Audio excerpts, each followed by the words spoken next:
Who knows more about the pains and tribulations of making a tournament happen than the community organizers? We have special guests today bringing us the skinny on Inside the Scene. Hit it, Tara.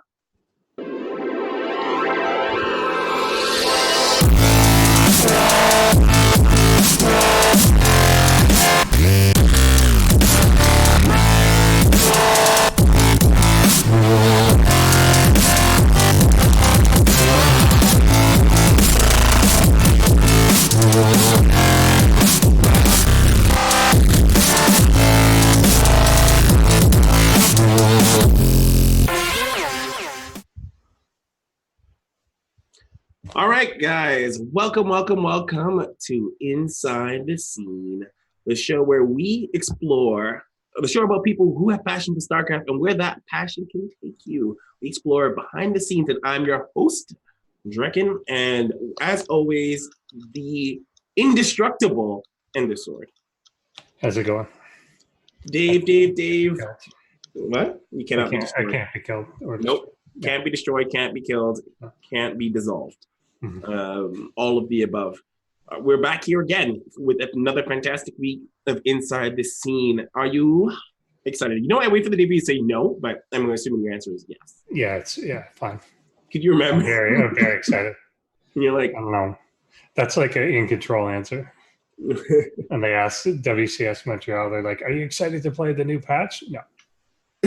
Well, I always wondered what would happen if, when they go on the stage and someone like Smix is like, "How did that feel?" And they're like, "Oh, terrible." Yeah. It's like, "Oh, you just won." Eventually something like, I mean, that was good, but my mother just died. Something like that. I mean, something that like follows up with good news. Make it really real. Yeah, exactly. Like, this is okay, but it does not overcome the pain of another situation. So phrasing that, I just won WCS Montreal or Leipzig or whatever, and this bad thing just happened to me on stage. This like really awkward moment. Or just put it in context. Like, how does it feel to win the GSL? Great, but nothing compared to heroin. Something like that would make sense. I thought it would have been better if you had rephrased something GSL where you're like, "Oh, how did it feel to win WCS Montreal?" Like, "Oh, good, but nothing compared to winning the GSL." Well, that's reasonable. They always ask like hockey players or like really anyone that does a team sport, like, how does it feel to win for your country versus like the Stanley Cup or something like that? That's like fair, but I'd go right out of context.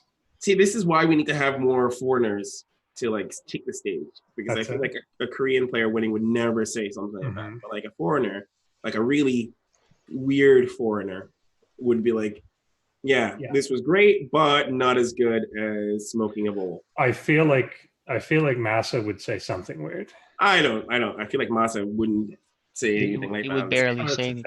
He would. It would be one word, but it would be something unusual. I don't know what it would be, but he'll never win. I hope he would be like, "This is a fucking joke." That would make me happy. Yeah. All right, so guys, we're as always, we like to start our show with the question of the day. We don't have any of our segments because our video guy is stuck in the Himalayas. Maybe not literally the Himalayas, but on a mountain somewhere. Was it the Ural Mountains? It is. It might have been. It is a mountain in the Europeans. Yeah. But okay. He didn't survive. Well, no, he's alive, but he didn't bring us back our segments. So we just have the question of the day. So we have a part 1 and a part 2 of question of the day. Mm-hmm. So part 1. Which retired player would you like to see come back to StarCraft 2? And then the second part is, which retired player would you not like to see come back to StarCraft? No back. To me, it's always going to be true, but for me, the first answer is MC by a mile. Like, no one would be more entertaining. Speaking of people that say weird things in interviews or just do whatever, we need a guy like MC again. That's for certain. You think MC is the one that we need? I think he's the hero we need, because he's both simultaneously like a hero fan favorite and kind of a villain at the same time. He's just a randomly theatric person. We need him back. That's MC it. is the one He would have He would have taken Fear Dragon's money, no problem. Oh, and like done a performance with it, is what you're suggesting. Exactly. We need that. I agree. I think there's a level of which MC is a character in and of himself. Yeah. Like without needing to be persuaded. But since you chose MC, I'm going to choose someone different because that's stealing. I'm going to say, you know who I'd like to see come back? Combat X. Yep, we could probably go. I like to see Combat X come back. Yeah, I guess so. I guess he's more. Yeah, he's more of a local favorite. Oh, okay. Well, anti-hero again, but yeah, I mean, people know who he is for sure. Yeah, he's definitely another one of those like entertaining. He was more on that side of pure villain. Yeah, that's what I mean. Like, I think we don't have enough villains. Yeah. So even like we start adding, and I don't know, villain's also very like. He also wasn't like he walked that line. So he's a nice guy for realsies, but in game he was that guy. But he wasn't like just a crazy person. He wasn't as bad as like Deezer at the time. He's not as bad as like a mech Terran or something. He was like, he did stuff in the context of the game, and then he was reasonably good outside the game. Like it didn't carry over to his other stuff very much, or at least not during the time I know him. I know a lot of people hated him and would never forgive him for Brood War, but I didn't know him then. So yeah, his Brood War days seem to have a lot of past. Yeah. You know what? I'm going to say it. Here, maybe Combat X is too. He never really had an actual career. He went to one thing and he took one map off Parting, which is cool, but he never really was. Then I'm going to say Huck. Huck's a good one. That might have been my second choice. Huck would be the player I would want to see return. Yeah. Obviously, being president is a much better gig. No, leave Overwatch alone and come back. Go live in Jake's foreigner house. It'll be fun. Part two of this question: which pro player would you not like to see come back? Which I think is an infinitely harder question to ask. That is. I'm gonna say Clyde. Is that a pro player? Yeah, it's the one. But he was like really, really early seasons, like GSL season, like 2010, 2011.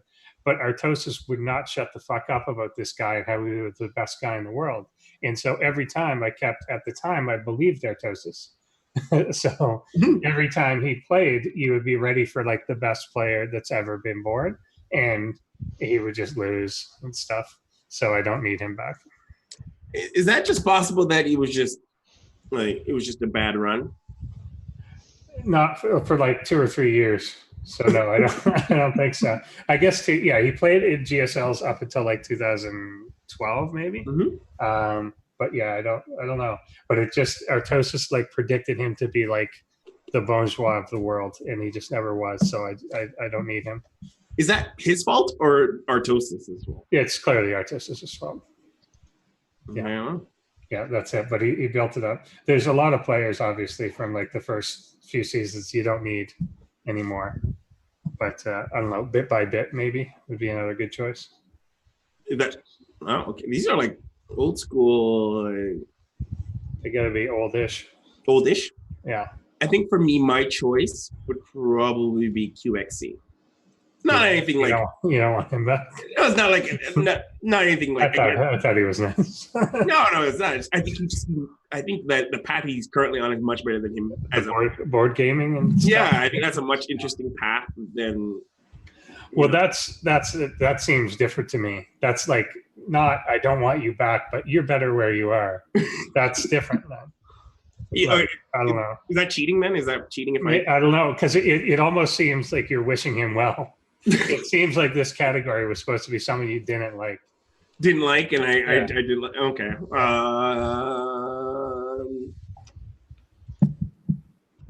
Desro. Okay. All right. Deal. I feel like how can Desro come back as a team? That's the only way to get them back. Yeah, exactly. Oh, well. Yeah. All right. Well, unfortunately, I guess if I want Huck back, then I have to take Desro back as well. So we have to get both. Oh, well. Oh, well. The easy answer could have been Savior or Life or something. But well, I personally have nothing against Life. Like, yes, match fixing, but he still was an amazing player. So I don't know. Like, does it negate he was a good player? I think it kind of does. But okay, it makes me not want him back. Is all I mean. It doesn't negate that he was a good player. It just makes me not want him back. I don't know. It's that's a very like edgy subject where it's like people are different ways about that one. Yeah, he's a good player, but match fixing. But he's still a good player. Yeah. Games are still amazing. Like him match fixing technically doesn't affect your visualization of watching the game be done well, but it leaves a sour taste, right? So, all right. So we get into our segment, ladies and gentlemen. The idea of here is we're going to go into the back room of putting together community tournaments. Endersword, you and I have both been a part of tournaments like for many years. Yeah. Across many boards of different types of tournaments, from the production element to actually organizing them. Like you had a huge hand, I believe, in the Icy Cup, right? Yeah. So, we're gonna hopefully be able to... ask me when we get to the cost question what our largest cost in that was. What? Oh, the cost? Yeah, it's a good answer. Oh my god, I can't wait to explore it. So for you guys at home, we have some guests to go on to talk to us about their experience on putting together tournaments and their feelings towards, the good, the bad, and the nitty gritty. So first, I'd like you guys to help me welcome to the show KJ Garcia from PSISTORM Gaming and Olivia Olimoleague Wong. You know what? I should have got her to confirm to me that it's actually called Olimoleague. Olimoleague. Right? See, that's what it is, but I've been calling Olimoleague. I've heard Olimoleague. Well, she could tell us. Yes, Olivia, how do you say it? My name or the league name? The league's name. Olimoleague? See, you're right. She's Olimoleague, but it's Olimoleague. I can call me Olimoleague. It's not Olimoleague. No. I thought her name. You say her name. Her like name is Olimoleague. Yeah. Olimoleague, right? Yeah, that's right. Yeah. Right. Olimoleague is like easy to say. It sounds better. Draken can't do it. I still say zealot and zealot, right? I use those kind of terms. So I 100%, when I get set into a word, I sometimes keep that word for the rest of my life until. So do you say melee or melee? I say melee. Is it melee? It is melee, isn't it? Yeah. I say melee. Because that's what I said when I first bought Smash Brothers. That's what Smash Brothers melee. I guess that's when I bought. I always think like they're real life words like melee and zealot, but people treat them different when they're in a video game. They treat it like it's a magical different thing. Either way, thank you guys for coming through the show. I appreciate you guys taking your time to help give us the background of your events and your experience. Both Olivia and KJ, how are you guys doing? I'm good. I'm just going to remove that question from all our questions. I won't even ask you, Dave, because naturally everyone should be good. Because I actually don't want the response to be the opposite, where they're like, "No, you should ask: Is everything all right? Is everything all right?" And then they can tell us if it's not all right. But just say, "We're gonna open some floodgates over there." If you try with that. Yeah, I was like, no. That's something you don't want. Both of you guys have your own set of tournaments. Olivia, the Olimoleague is a crowdfunded weekly Korean online tournament for StarCraft 2. Which has been going around since 2014. Is that correct? It's been since 2014? Maybe longer. I think it's been longer. Really? Maybe. I mean, like it's been a quite a long time. It could be 2014, 2013, maybe. Okay, well, I'm gonna go with 2014, and unless you get a reminder and you can give us a correction. But I didn't know. The earliest it's on Team Liquid is January of 2014. Oh, okay. But I don't know. But I thought it was a little longer than that too. But it seems like it's been around for a long time. Yeah, but, it must feel like forever. Holy crap. Oh, Oh no. Olivia, I your don't know camera. if I don't know. Oh no. Meanwhile, KJ, you have been running PSISTORM for forever, but the PSISTORM Cup is an offline tournament that started in 2016. Is that correct? Or is that also I don't know. Maybe. okay? I Well, don't remember. 2016, We've first had one. we've had 7, so I don't know. I don't know what the date is. It's on Wikipedia, so I don't really try Yeah, to. Wikipedia is telling me Yeah. first one, January 31st, 2016 in Fairfax. Yep. Is that Virginia? What is that? Yep. What is that state? Yeah, Okay. Virginia. Yep. All right. I don't Our know. home base. That's our home base. Close to DC. But then you've recently done one as recent as September 2018. That was Yep. cup number 7. Yep. That was a little different. That was mostly show matches and King of the Hill. So both of you have been running community tournaments for a decent amount of time in the scene, like a good history of the time in the scene. KJ, you offline, and Olivia, you've primarily the Olimoleague. I'm never going to pronounce it. I'm going to have to go back to my original saying. It's always been online, but you've had an offline component where you did like a finals with like Twitch Korea. Was that correct? Like, Yeah, that's right. That's We cool. did a grand finals at a convention here in Korea. That's a gaming convention called G-Star, and we did it ooh, together with Twitch Korea. man, I have to say, like, I always find some of the events and conventions and tournaments in like Korea or Japan have like the best names. Like G Star, that is like I want a convention named G Star. Comic cons and what have you. Yeah, Anyway, ours are too descriptive. they're way too descriptive. Like they tell you what it is, but like It sounds cool and it makes you ask what it is. yeah, But absolutely. it's not descriptive at all. It doesn't tell you what it is. You're like I had at a convention or a tournament. It makes like, you beg. You're like It lets someone say to you, "What's G Star?" and you get to be like, "You don't know what G Star is," and then you slap them, but then you explain it after to be nice. absolutely. It's like legit. Yeah.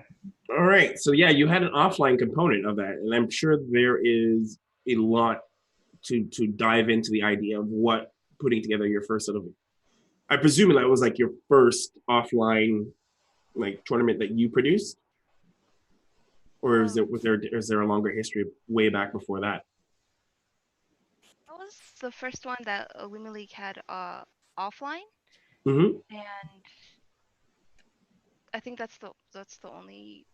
Like I've been to offline tournaments before, but I've been there not as a tournament organizer, but more as the admin for the Mm-hmm. tournament. So In terms of your production, like you producing that tournament, was that your first one, like offline? yeah. All right. All right. All right. Let's dig into the history. Let's start about. Why don't we start KJ? And this will go to you too, Olivia. Why don't you just describe the moment when you first decided to do your tournament? Like, give me detailed histories. Like, was the sun shining in your eyes? Were you on the porch? Like, give me the. Nothing magical like that. Oh. So I had an online tournament I ran. It was the last hurrah for Heroes, not Heroes, Heart of the Swarm, right? Before we switched over to Legacy.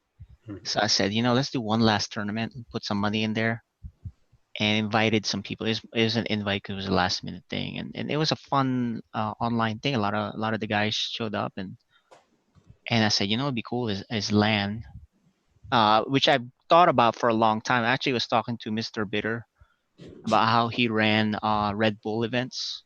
Details of that, numbers, how much it costs, logistics. When he was here, we got him to meet us for dinner. We took him out to dinner, Korean barbecue, of course. Kind of picked his brain, hung out with the PSISTORM guys, and we were mostly local guys at the time. So I was like, you know what? Let's do it. And when the venue, the sponsors, the timing was all right, you pull the trigger, right? You kind Wait, of see, okay. did the numbers that Mr. Bitter give you, did they scare you at all? Like, because Red Bull events are like, those are big events. Well, I didn't ask about throwing a Red Bull event. I asked him, hey, Oh. what does your Red Bull events cost, right? I mean, he was actually pretty free. I really probably shouldn't disclose those numbers, but as far as like saying, hey, what about a decent LAN event, a small size? How much would that cost? And he was like, well, you can probably throw an event for 35K. right? Something like that. So I was like, that's doable. Obviously, that's not a small number by any means for most people. No, right? no. So it wasn't like, okay, let's do it. It wasn't like that. It was you had to kind of go into planning the finances for something like that, right? So when the timing was right, everything kind of lined up. Was that like 35K including prize pool, or is that 35K? Yeah, you always the prize pool is a big component of the cost. You know, I like to put as much money as I can on into the prize pool, just because it kind of gets you the interest of the pro players, right? Yeah. So, but yeah, so we did the first event, and the way that one we saved a lot of money is because one of the local gaming centers wanted to sponsor us and not charge the 10 grand to run the event there. So that's in itself a big savings of 10 grand, right? So obviously we didn't have the best production or anything like that, mostly volunteer. So all those numbers kind of lined up. We went way under the $35,000 mark that's needed, which is good. So we but it wasn't like a high quality super whatever event. We just kind of wanted to run it and see what it would take. So I did a lot of things, on my own. Everything from observing for a game and you did observing. You were observing. I did observe for one game. We were short, and then we had some volunteer come in, and then I even casted. I even had to I got pizzas. I did all the work, man. It was crazy, but it's good. That's how you learn the ins and outs of a LAN event, which is crazy. I even played. I even competed in it. There's like none of the players. You're jumping in. It was nuts, man. But that was the first, and you get better as you keep going. So I can kind of go into detail on that later. But that answers your question, hopefully, where things just kind of lined up. You've always been thinking about it, and then it's really not a magical porch moment or anything or sunset type of thing. It was just like numbers lining up and opportunities lining up. Did you find Mr. Bidder was the one that kind of like made you more confident in doing it, right? Was that the case, or were you always going to do it regardless if Mr. Bidder had showed up? It was just confirmation of numbers, right? Because I mean, even though it's not a money-making business, especially initially, it's still a business decision, right? You look at the numbers first and say, is it doable? It's not like you go in there with a credit card and say, yeah, let's do it. Like that's not how, or expect donations or expect Matcherino. Like out of all the groups that run tournaments, we're the least donated to or subscribed to, right? Right. So it's not something we count on, and it would be nice, but it's not really. It didn't factor into the thing. It's more about real numbers that we were looking at. We're going to touch back on that again. Olivia, what about you? For me, it was when I was team manager of Axiom, and I I noticed that there wasn't enough tournaments for my Korean players to participate in when they weren't in GSL or when they weren't doing during that time Pro League was happening, things like that.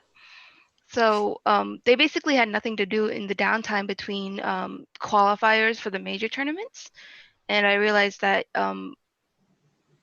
there wasn't really any Korean weekly tournaments for them to participate in. And so that's the way I got into basically making the Olimoleague. Was I saw that there was nothing there, and I just made it myself.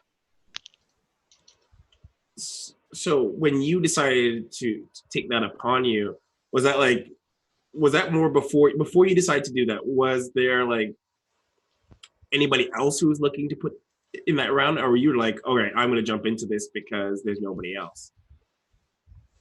I don't know if there was anybody else doing anything, but I didn't really more or see less. I was anything wondering.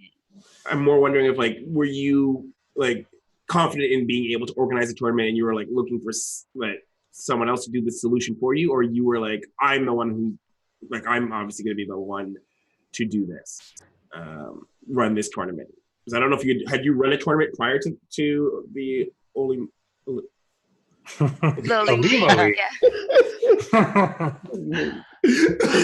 You can just take a page from Fear Dragon's book and be like the Olimo, because apparently that's my name now, the Olimo. Oh, or no. something like that. I don't know. You know what? It must be my Protoss tongue. It is a tongue twister for me. I'm just gonna call it the O League. All right. Okay, that's fine with me. Yeah, that's Yeah, that fine. sounds like a good idea. I'm gonna call it O-Star. Oh, star. Cool. Yeah. That's good too. I like that. um, so your question was that did I think I was gonna run it, right? Yeah, like, were you confident when you first started it to be the person to run? Like, did you have tournament organizing experience? Like, was it daunting for you to make that jump to run it? Actually, no, because prior to that, like I was doing small, like one time off the mark tournaments for the Axiom house, the team house. I made my own tournament for that. And that was kind of like the breach into that of making my own league. It would just have to be something that would be more weekly and more consistent, of course. But I did do adminning for any events that we had in the team house, and then I had some experience, I believe, prior to that doing like admin stuff for other tournaments too. So it felt pretty natural then. Yeah, it was pretty natural. It was more a situation of, how am I going to fund this? And where would that money come from? Can I make it consistent? Like, at that time I didn't like I didn't have enough money to really just like put that money forward and be like, okay, I can front this each month and things like that. So that's when I got to talking with Total Biscuit, and he was like, you know what, this sounds like a good idea. Here's some options you can use about finding that money. Maybe you can crowdfund it. There's Patreon that's recently come up that's sort of like for content creators like this and things like that. Cool. So in setting up both your tournaments, obviously live versus online, what were the biggest either roadblocks or delays that you had in setting it up that maybe you didn't anticipate? Setting it up online, or Yeah, I guess your online ones or your live version. But was there anything you ran into that in particular you didn't anticipate would be a problem but turned out to be a bit of a hurdle? for the online stuff, it was more setting up the Patreon and figuring out, how much do I have to calculate everything, like the prize pool, anything that else that might come up, like admin fees, or okay, so Patreon takes a tax, and then PayPal on top of that takes a tax. Like I got to calculate that too. I didn't expect that in the very beginning, so I had to readjust all my numbers for that situation. And it was it's a lot easier to do it online, of course, than it is offline, because so many things happen offline that you just can't prepare for. Yeah. It's just like, oh, okay, Yeah. all of a sudden I have this problem to deal with, and then I have this problem to deal with. Okay, and then, well, we still have to make the tournament live right now. It has to go on now, but the internet's not working, kind of thing. Yep. And yeah, KJ, want to pick that up because I'm sure you've run into Oh some yeah, of that stuff. plenty of problems. Internet's a big one. Observer, they thought they could do the observing, so had to go. Casters needing a break because I didn't really know how many was ideal for rest periods. We're just kind of winging a lot of it, and you learn on the go, and so you cover where you can cover. But as a rule, as Olivia pointed out, the show must go on, so you can't have dead air. You can't. There's a lot of times too where there was this one time with Kawaiian and Penguin, they were playing each other, and Fear Dragon was the second stream, and we were gonna cast them on the main stream, but for some reason they got on Fear Dragon's stream. So we got prepared for no reason, and then we had nothing to show for almost a whole match, and that was nuts, right? So we kind of sorted that out. I grabbed both of them and I yelled at both of them. What the hell just happened? I was like, and you should see Kawhi, if you know him, he's kind of like, oh no, he's gonna kick my ass. Like it wasn't like that, but it was just kind of funny. But you just kind of make do and you show something else. There's a lot of behind the scenes stuff like that, adjustment that you had to do, especially if I'm not doing that again. That's just a lot of work, man. I usually just farm it all out. I get someone else to run it. It costs more, but To run the event itself. no, what I mean is, so we ran, so the first few StarCraft Cups were with our partner at the Cave, right? So the venue is already set for gaming, right? It's an actual LAN center, so it's a lot easier when all that hardware, the internet setup is all set up. The last two that we did is a place that it doesn't do. We had to set everything up. Work with Cox Communications to set up all the internet, all the wirings, all the routers, right? Even the power had to be all done 2 days before, do some testing, etc. So it's a lot more complicated. So I did that one, and I just about died. Like I hadn't worked this hard since I was first starting out working. So I was like, dude, I'm too old for this. So, so this, I was like, I'm not doing this again. So the next one I said, okay, I'm going to hire a production guy that handles all this, or a producer or something. Right. So, but anyway, you should do all the legwork, all the little stuff. So, you know how hard it is for whoever's doing that job as an effective manager. Right. So now you appreciate when you go to these big events how crazy it is, because ours is a small event, right? So you're like, wow. But then again, they have like a team of professionals. So Olivia, when you did your offline event, what was there something that like caused a delay, or was there something you just didn't foresee happening when you did your offline? When I'm drawing from my offline experience, I'm actually talking about when I was in university and I was with TESPA. And we did the Lone Star Clash. That's mostly I love that event. That was amazing. Yeah. Because actually the Olimoleague offline finals that we had with G-Star, a lot of that was actually taken care of by Twitch Korea. So production and setting everything up, and they actually handled everything. So I didn't really have a lot of problems with that. There was some issues like we had an offline English casters that actually flew out to G-Star and went over there, and we had to make sure that their booth was set up and things like that. But aside from that, that was just like a minor hiccup considering like how much could go wrong with a tournament.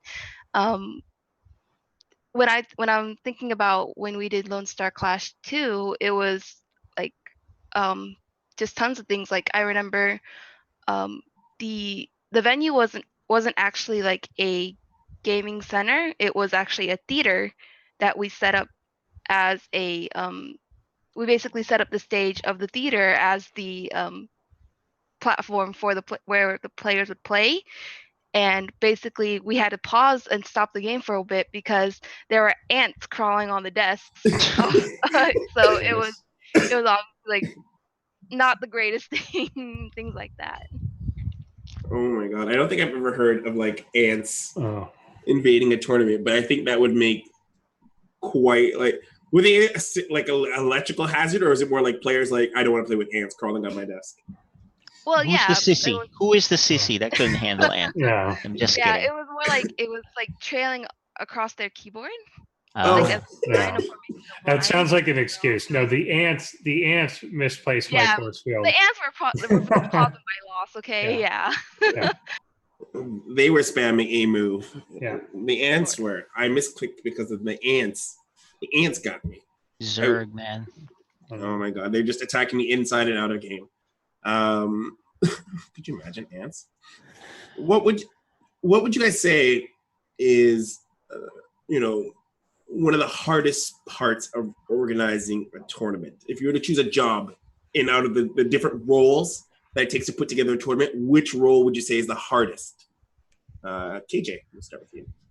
Oh my, they all seem so hard, man. So it's so hard to figure out, even just figuring it out, which one's hard. It's hard to schedule, and Olivia knows this intimately, scheduling with players, right? It's like an invite thing, and that's really hard to do, right? Granted, StarCraft Cup's chosen and people apply to it or whatever, right? But I'd like to talk to people that are local to make sure that we have the most number of people, and then you kind of have to schedule it with Blizzard's calendar so there's no conflicts that eat you up because you're a small tournament, right? So you can't do that. So scheduling is pretty hard. Breaking down stuff or setting things up and breaking it down, that's hard. That's physical labor. That's hard to do.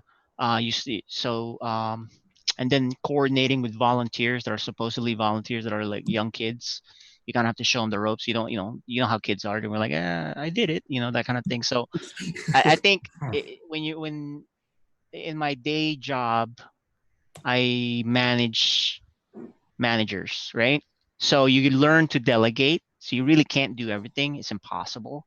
So you learn to delegate the right people to help you deal with those kind of things. So you just learn with experience how to deal with all these crazy things. So just be ready. It's just being flexible, I guess. I don't know. That's a hard one to answer because everything about running a LAN, a live event LAN, where you don't have professional support like ESL running it for you or something, right?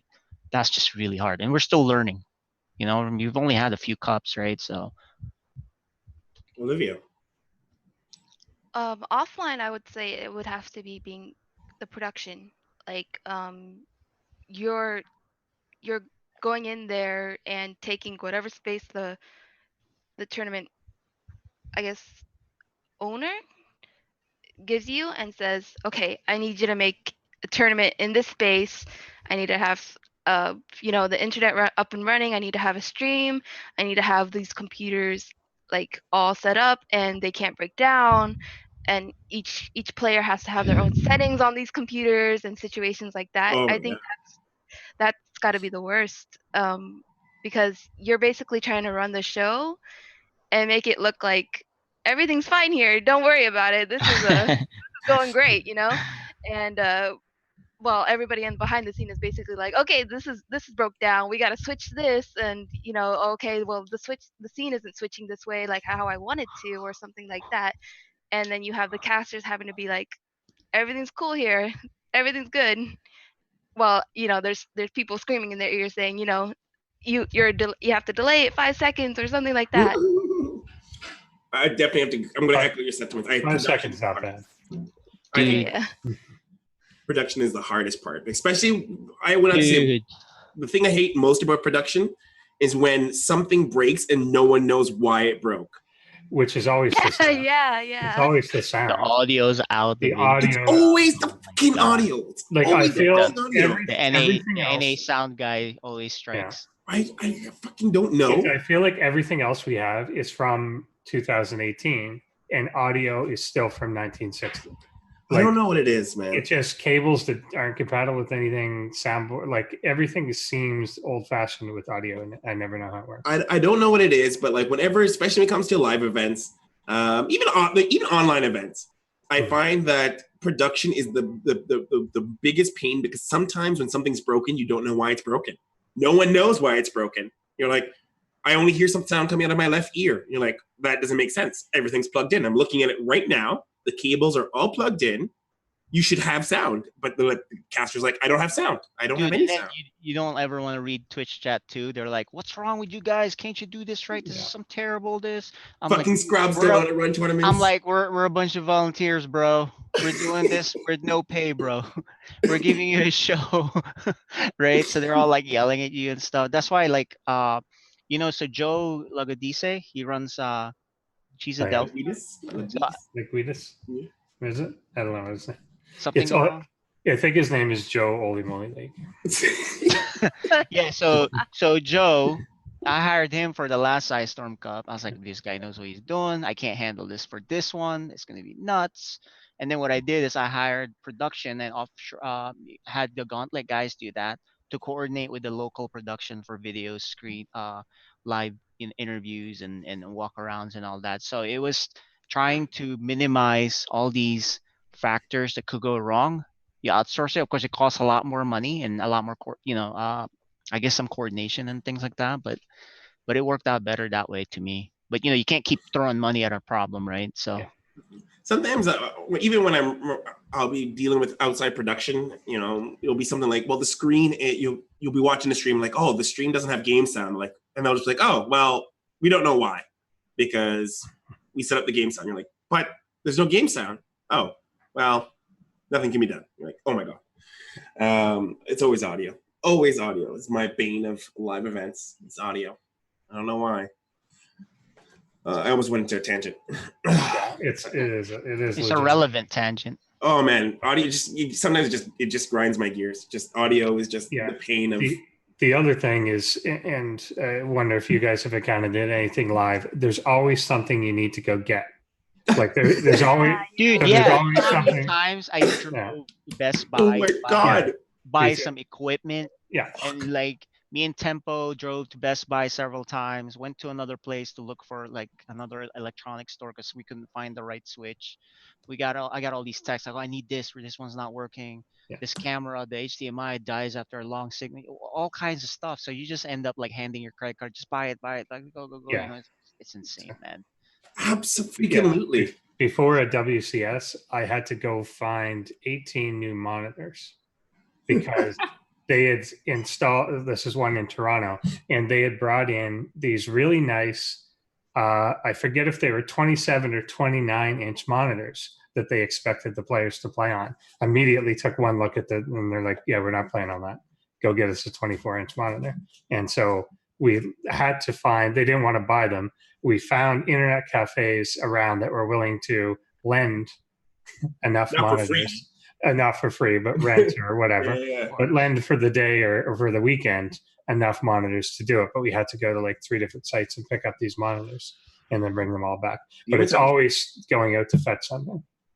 You know, sometimes I have to go to a Best Buy and like, you know, buy a whole bunch of stuff and then return it the next weekend. Yeah. You're just like, oh, you know, I don't need this. Oh, yeah. It's always, you know what? If you anybody out there thinking about running a tournament, keep a box of extra types of cables. I feel like that. Dude, yeah, like extra cables. I remember there was this display port. There was DisplayPort. I did a CS:GO tournament, and they need to run at oh my god, is it 144 hertz? 144 hertz for CS:GO, and they with apparently if you don't have a DisplayPort cable, it does not. Yeah. Well, same in StarCraft. It doesn't.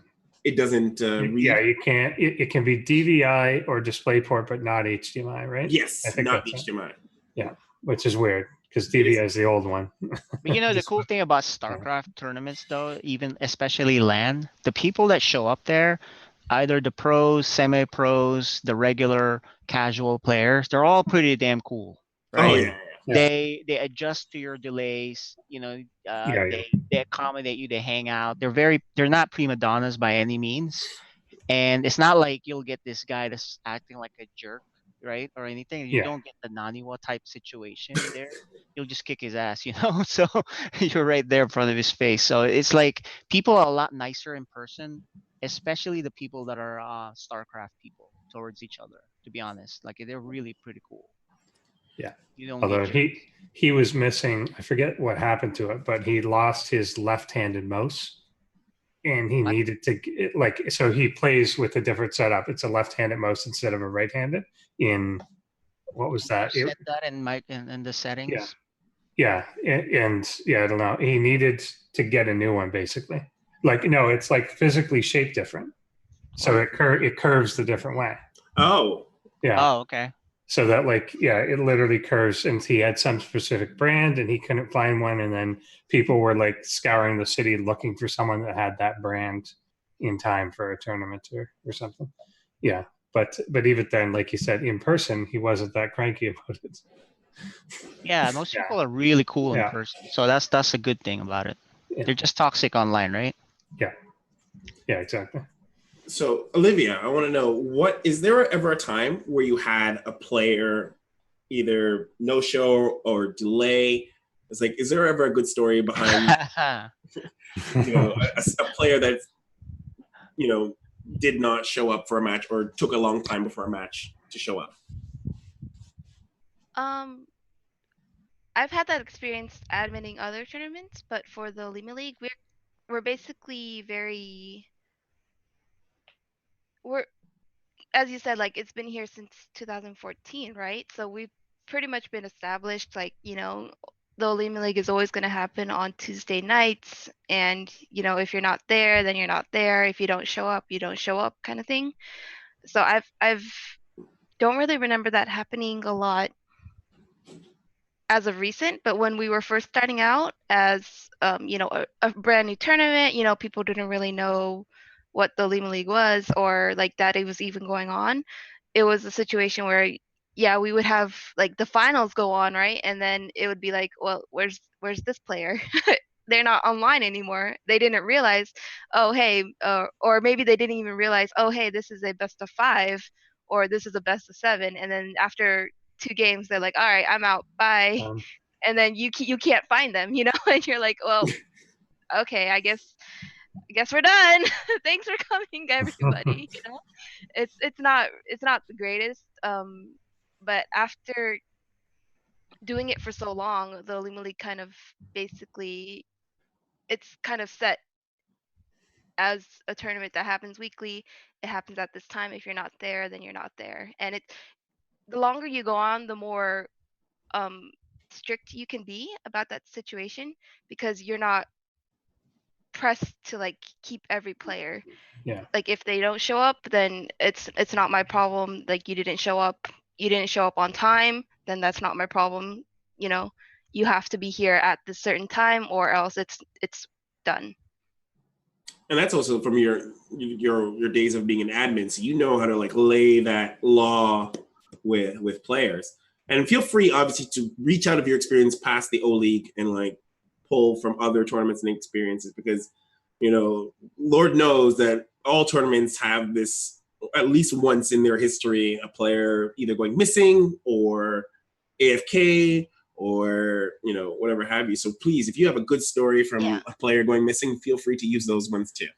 Well, I think the worst situation is when you have a player participating in an online tournament, right? And then signs up for 2 other tournaments at the same time. And then you're waiting for them, and they're like, well, I'm also participating in this tournament. What do you want to do? Like, I can't drop this tournament. I'm not going to drop this tournament. And basically, like, they pick and choose which ones they want to play in, right? They either withdraw from one tournament, or they decide, okay, well, I'm going to play in both. So either you wait for me, or you don't have a game to play, or you don't have a game to cast.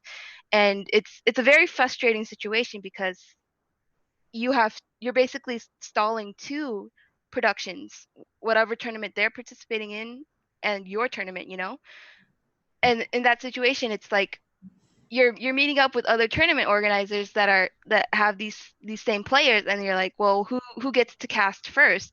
Which tournament gets delayed? And it's really annoying, because I understand the point of participating in a lot of tournaments and things like that, but don't do that to the tournament organizers. Mm-hmm. It's not really great to have one tournament delayed when they're actually putting time and effort into paying you and this money prize pool. Yeah, they're paying you this prize pool, and then you're like, oh well, I'm also playing in this, so you gotta wait for me. That's not great. Do you ever find that happens between, like, is that more likely for someone who is higher level, like professional level, or is that more like mid pros, or do you find that's like amateurs do that more? I mean, I guess you could call them pros. I don't consider them pros, but Correct. But StarCraft's not a dead game. Look, there's so many tournaments conflicting each other. I'm like, wow, really? Yeah. That's cool. I know how some of it happen, because we've had that happen a few times, and it's almost always something like, I want to play in your tournament, even if it's a live tournament or something, but they're like, I want to do this, but I've got my like CSL league at 9 o'clock or something. Yeah. It was always that of like, this is a standing tournament that's there for like 16 weeks. I have to play my match at this time, but I don't, if I had to give one up, I would go to your tournament, but I'm letting down a team if I don't do this. And so they want to do both. Like, or it tends to be that where they've entered something that is continuing. It's not that they entered 2 tournaments that start and end the same day. I mean, sometimes it depends though. Like when there were a lot of weekly cups, I saw that a lot, where it was like, oh, I'm playing in like the IPL whatever, and then the ESL go for SE2 Cup. Is that a big problem right now, Olivia, or not as much, right? Because I mean, we're coordinating better, right? The tournament organizers. I mean, I had it happen recently in a tournament that I admin. It was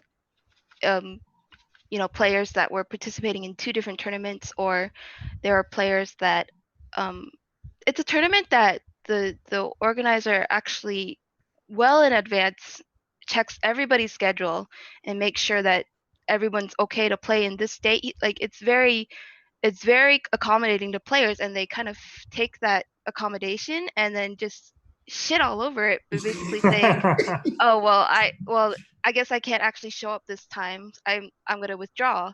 And then, or they say, I'm actually playing in a different tournament at the same time. And it's just like, really? Because this person took so much time to make sure that everybody had there was a day that everybody could show up, like taking into consideration your schedule, and you still can't show up. It's very frustrating.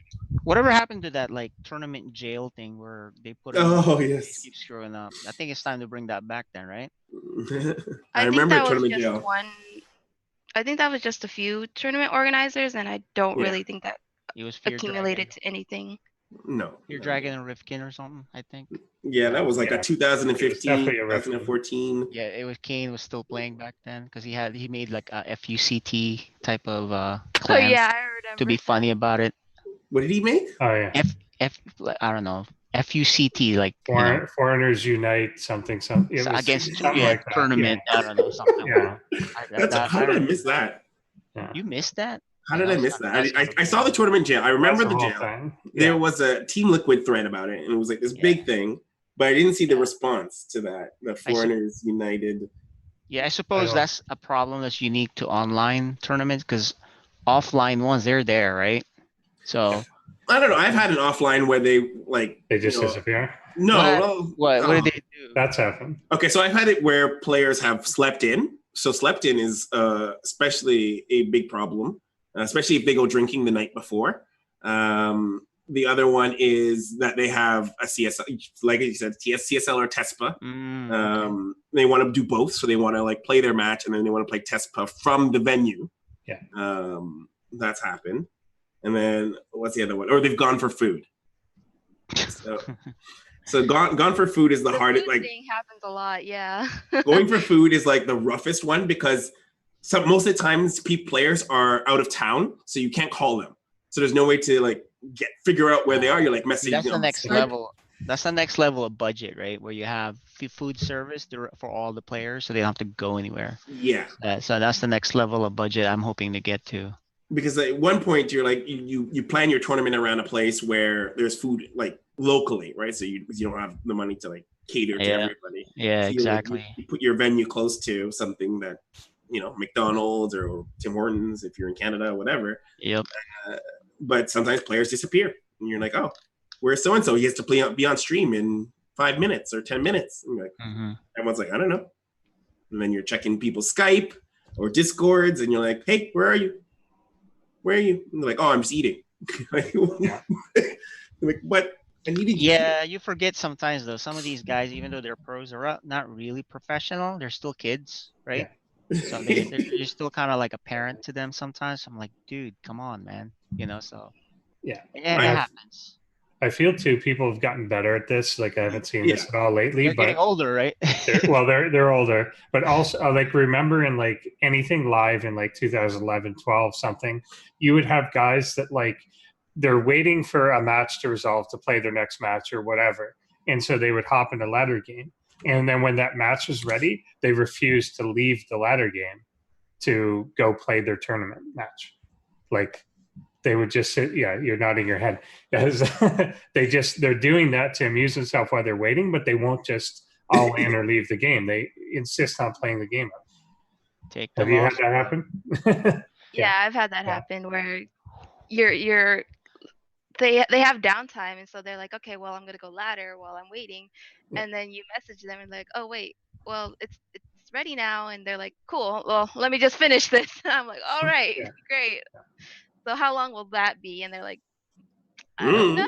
I don't know, but really? I mean, if they're pros, right? What do they care about lather, right? They're pros. Who cares? Well, they didn't want to lose. They don't want to. They want to affect the MMR. They can lose money. How about that? Yeah.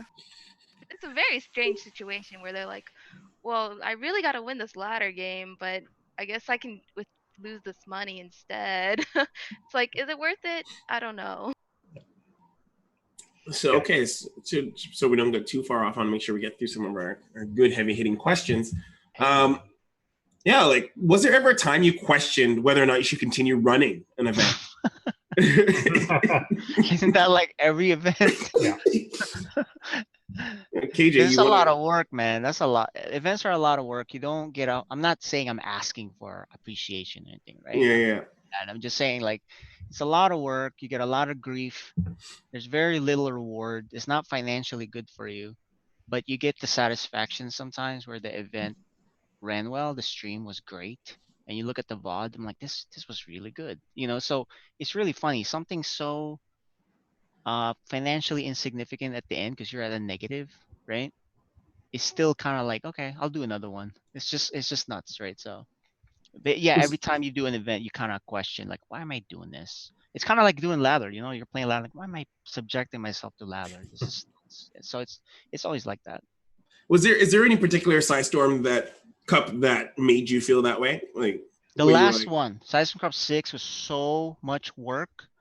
We were understaffed. So guess who was breaking down computers, lifting stuff, doing all the little things, right? Sweeping and all that, right? So I mean, what am I gonna make? And the cool thing is true, which you guys know, Mhm. like that. I took a picture of him because he was helping me break down boxes, moving stuff around. Like that's like this is the DreamHack Montreal champ helping me, right? So he's not a prima donna by any means. So it was kind of cool to see the character of some of the people that are around you, right? But yeah, it's like it was just too much work, and it's not like this is my career or anything, right? It's just doing it for the love of the game kind of thing. So you always question that sometimes. I mean, you have real life that you need to do sometimes too. So, but the reward is at the end when you see the VOD. You're like, okay, that went well, and you read the comments. Okay, people weren't pissed too much or whatever. Olivia?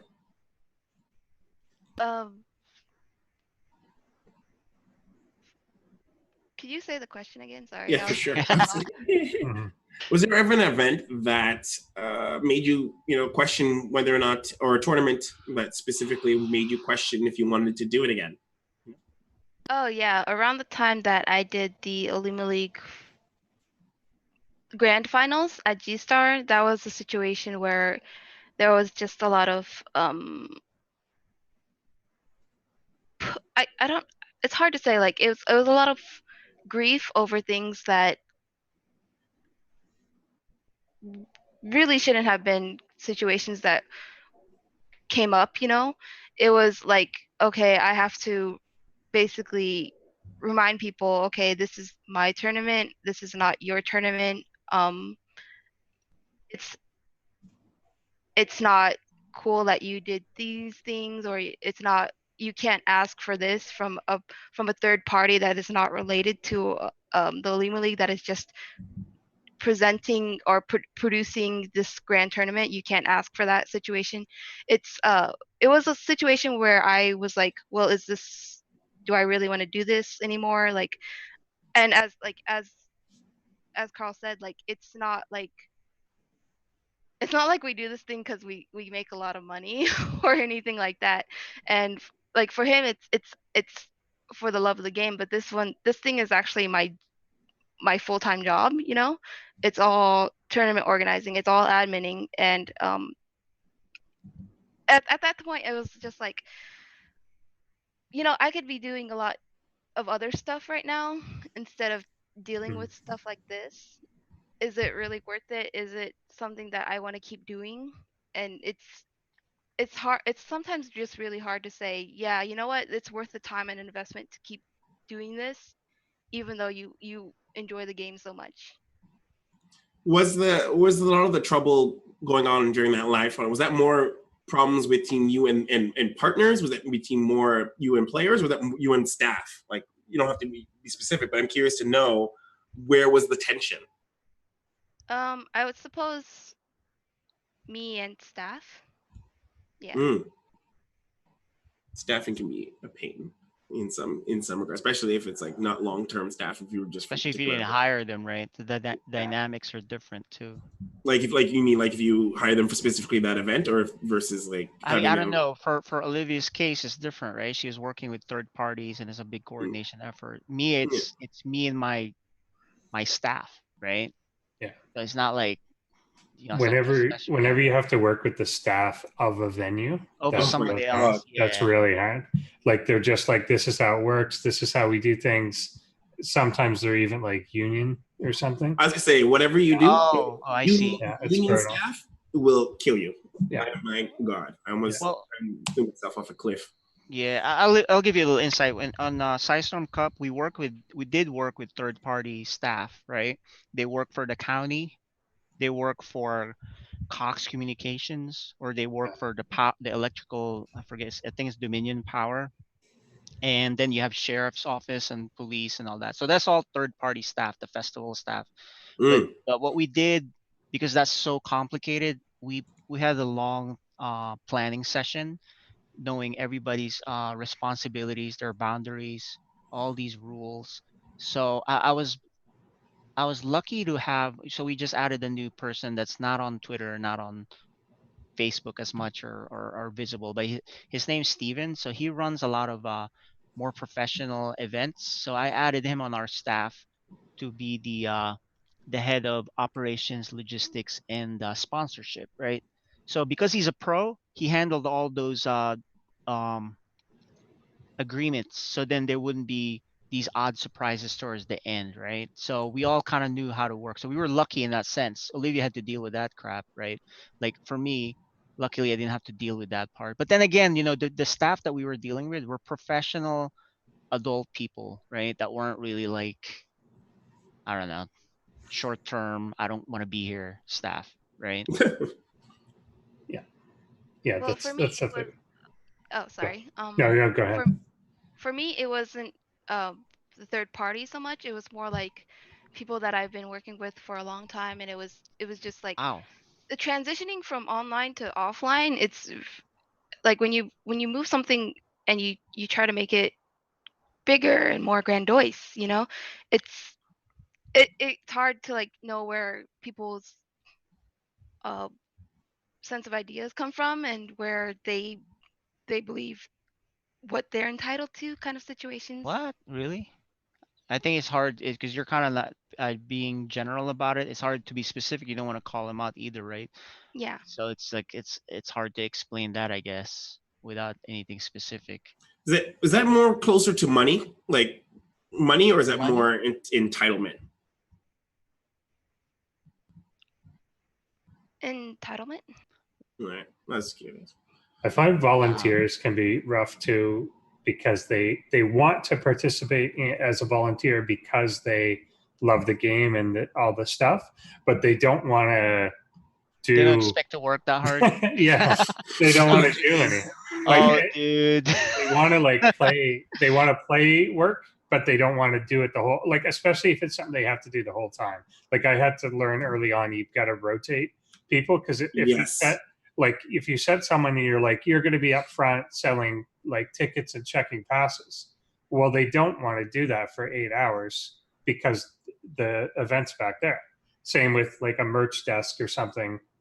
Like they want to be able to move. Like at some point they want to see people, talk to people, watch the games, like whatever. So you hang out with their friends.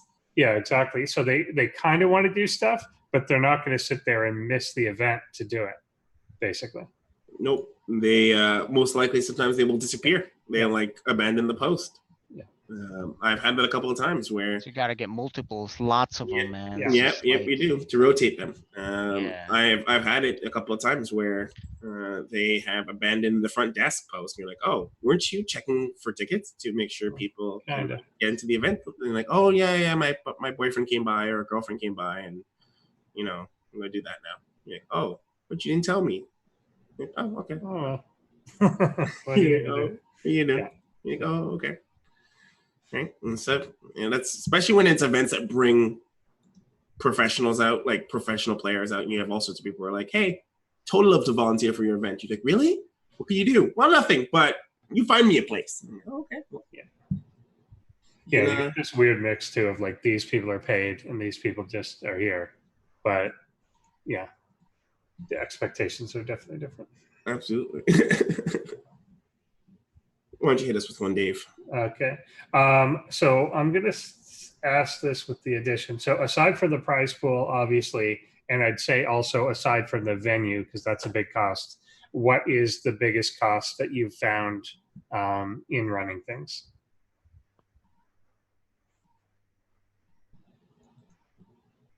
Anyone can join.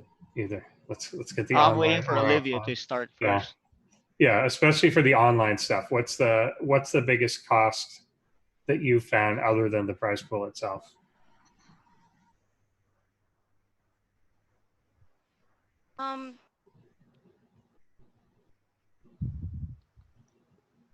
To be honest, it would be, I guess, it would be the taxes that come with Uh, having the money and then distributing it.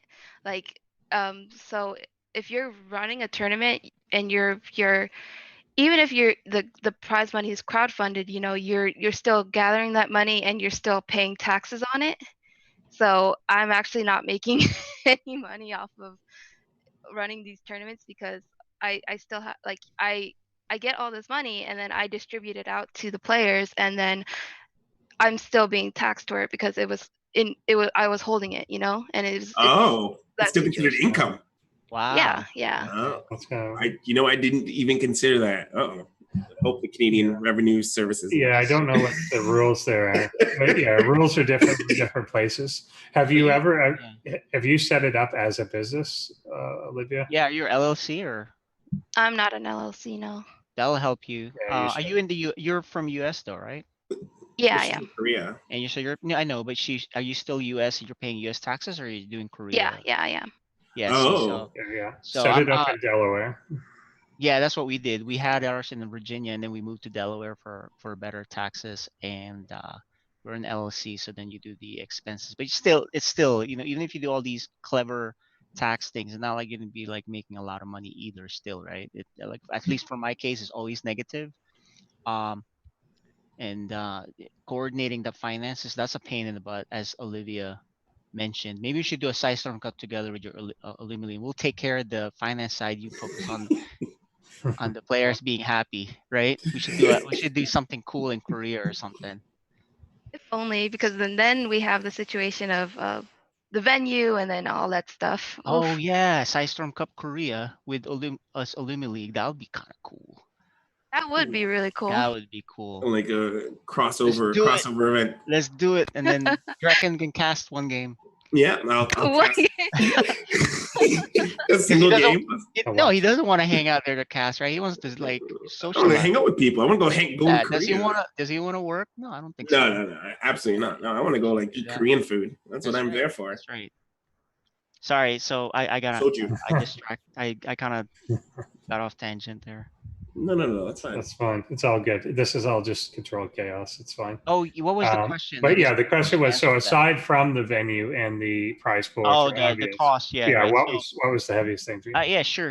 So for SciStorm Cup events, venue cost, prize pool, talent, paying them. You know, some of them you fly over, obviously. Some of the players that are special invites, you fly them over. Hotels. If we can, we have them stay in the team house to save money. Actually, here's the cool thing. When we had Neeb come over, instead of us paying for a hotel for him, he wanted to stay with us at the team house because he thought it was a lot more fun. And the funny thing is, the last night before he had to fly, he had to wake up early. We were so noisy. We were like yelling and then there was a video that we were streaming, right? So there's a video that got captured and it was on Reddit too, where Joe got hit by Tempo shoe and he did the backflip. It was so loud and crazy. I was like, dude, Neeb's never gonna want to stay with us again. But actually, we talked to him the next day. He's like, I didn't hear anything. I'm like, what? You know, so I don't know how that works, but yeah, so there's a lot of little costs like that. I'd have to look at the spreadsheet. I can open it up for you so you can see the exact numbers, but no, I'm just kidding. I'm not doing that. But yeah, it's all just a bunch of numbers that are all similar to me in cost.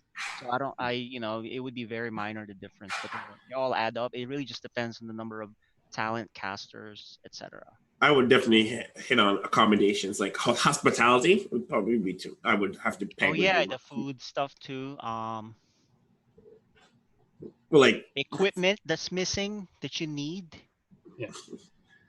It's a lot of stuff. I feel like accommodations for players and talents is definitely one of those high number ones for me. Yeah, and there's a lot of incidentals that pop up too. Like here's the funny yeah. one. You guys know Filthy Rake, he's a co-owner, Damon.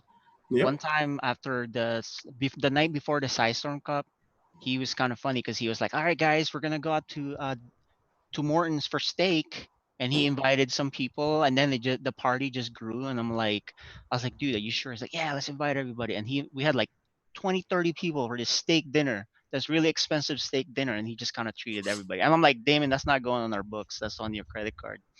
He was it's just funny.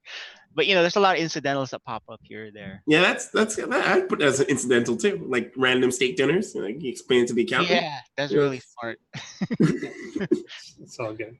Yeah, for one we did when was it? Icy Cup, which is the same place you did Kings of the North too. Yep. Our biggest expense was booze. We wanted to have that home story cup type vibe, and we just kind of filled the host with stuff. And it was the same sort of thing. We only had 8 players, but we wanted this whole environment. So there were probably like 40, 50 people there. And we just bought booze for everyone, basically. Nice. And I don't regret it, but it was way more than the prize pool was. Yeah.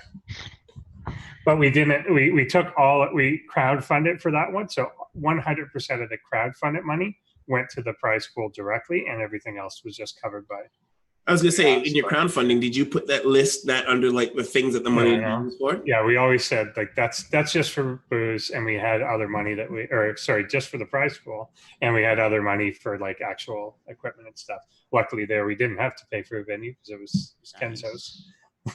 But the day that we went in to set it up, the floor was being done, which we were never told about. So we got offered this house out in the suburbs in Toronto, and we went in, and all the carpet was ripped up, and it was down to like these bare floorboards, and someone was there putting in like hardwood floor, like the day that we were trying to set up. But your spot was huge, right? So I think it was pretty big. Yeah. Yeah, Jessica Zombie Grove told me about it, and he's like, "Oh, this one guy has this pad." It's like, wow, that sounds cool. So that's like a cool party that I kind of want to organize someday. But the problem is, it's hard to have a party during tournaments because Sunday night is everything ends. Everyone just want to go home, kind of thing. And then you can't have a party the night before the tournament because then, it screws up the thing. So it kind of makes you want to have like a big party event 2 days before, and then all right, guys, you're done. Now let's have the thing. That would be really cool. But that's when the like a pre-tournament party. Yeah, everyone just kind of wants to go home after the tournament ends, and it's usually on a Sunday. So what about organizing a tournament do members of the community generally get wrong? Olivia.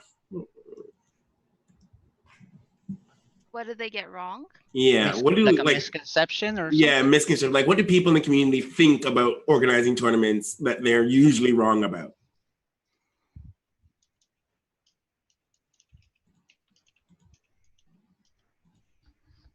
Or maybe something they think is easy. That's hard. Yeah, go ahead. To be honest, like I think something that not just community people get wrong is more like people within the scene also get wrong, is that anybody could just make a tournament and then have it be successful. Mm-hmm.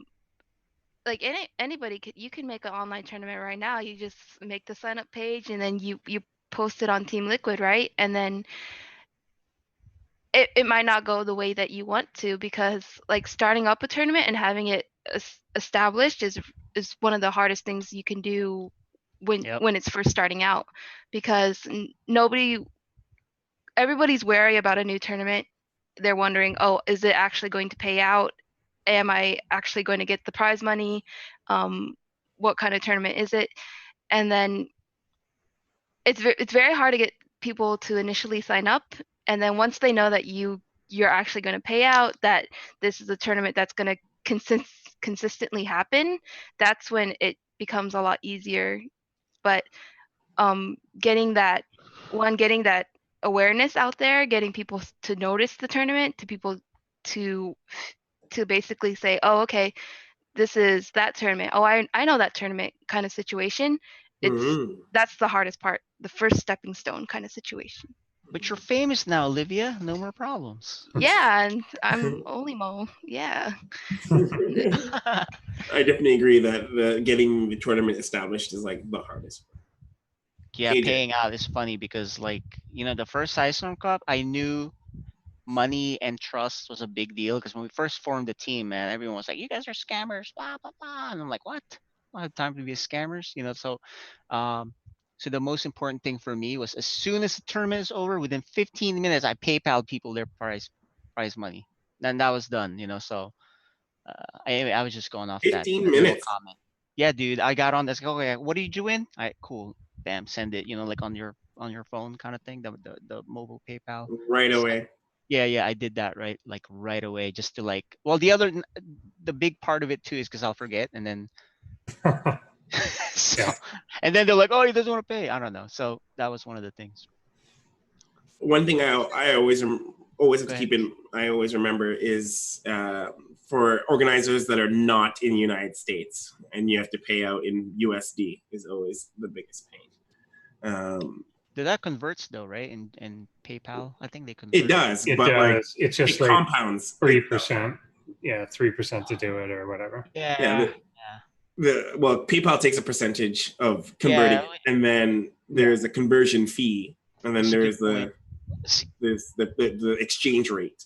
So if you have like a moment where you you put a $5,000 prize pool USD and you're in like Canada or any other place that has a weaker dollar to the United States, suddenly that $5,000 prize pool is actually costing you like $7,000.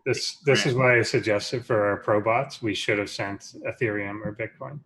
A Bitcoin, just because it actually is cheap to send, but then I think a lot of players would get it and not know what to do with it. It's like, but I feel if anyone would know what to do with it, it would be the designers of the AIs. Yeah, we gave crypto to Neeb for the the previous StarCraft Cup, and I was like, and he created an online wallet for it, and we just sent it, and I was like, he's probably just sitting there, he doesn't know anything about it. Does he know? So he got I'll help you. Yeah, it was an extra like publicity stunt that we did, where you put some money in crypto and sent it in addition to the regular cash, right? Oh, okay. Oh, I thought you it wasn't like it wasn't just crypto. No. That's the only one that I know of is that Bitcoin with Scarlet, right? So, but that was a long time ago. So this one was the last StarCraft Cup. It wasn't like a ton of money. It was $250 in Litecoin. There was a Brood War tournament in like 2010 or 11 that was like 40 Bitcoin.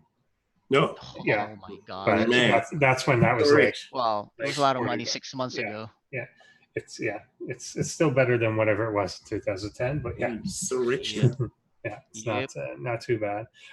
So I was wondering for Olimoleague, or sorry, the O-Star League Emo, if you were surprised at the quality of players that you were getting in it. It's like a relatively, like prize pool wise, a relatively small like weekly league, and you're getting like GSL champions and like top tier players going in. Are you surprised by the response to that?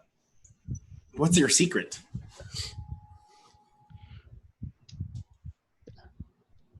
Are you still muted? I don't know if you're answering.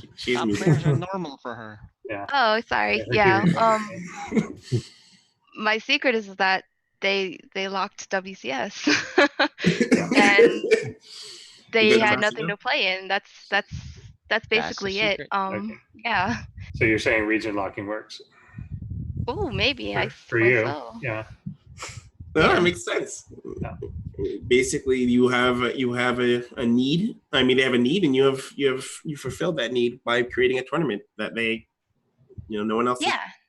Yeah, players will play though if they know the tournament will pay out is that the timing works out. It's a quality tournament and that you will pay. They'll play. I don't see why they wouldn't. Unless you're like Maru or something, because he missed a few OSC cups, so he probably just plays whenever. So, Olivia, you have finals for your events, like seasonal finals. Do those happen all online, or they go offline? The seasonal finals that we have this year, they're all online. So it's all happening online, and there's no offline this year. Yeah. What would be for you the idea of transitioning from online to offline? Like, what are the hurdles for that? It's a lot, man. That's a heavy peach. Because everyone's in Korea, so yeah, but we're not all in the same city. So if we were all in Seoul, it would be, I guess, maybe possible. But the situation there is that we would basically have to find a venue that would be open every week, and I think it would be a lot hard. I don't think we would see the turnout that people would ideally think, because people don't want to travel basically, and it's just way more convenient for them to just sit at home and go online and play than it would be for them to be like, okay, well, I got to take the taxi, I got to take a subway to this venue and then play offline and then go back home when it's done, and situations like that. I meant more for your seasonal finals. Your seasonal finals happen like once every 4 months, right? Like they're like once every 6 months. Yeah. 6 months. 6 months. Sorry. So I know, Olivia, you gotta go very soon. So I have a very key question I want to make sure I get from you before you jump off. If you were to go back in time to the person that you right before you started the Oleague, and you were to meet yourself right before you did that, what would you tell that younger version? What advice would you give that person? I would give them very keen advice, but I don't think I can say it.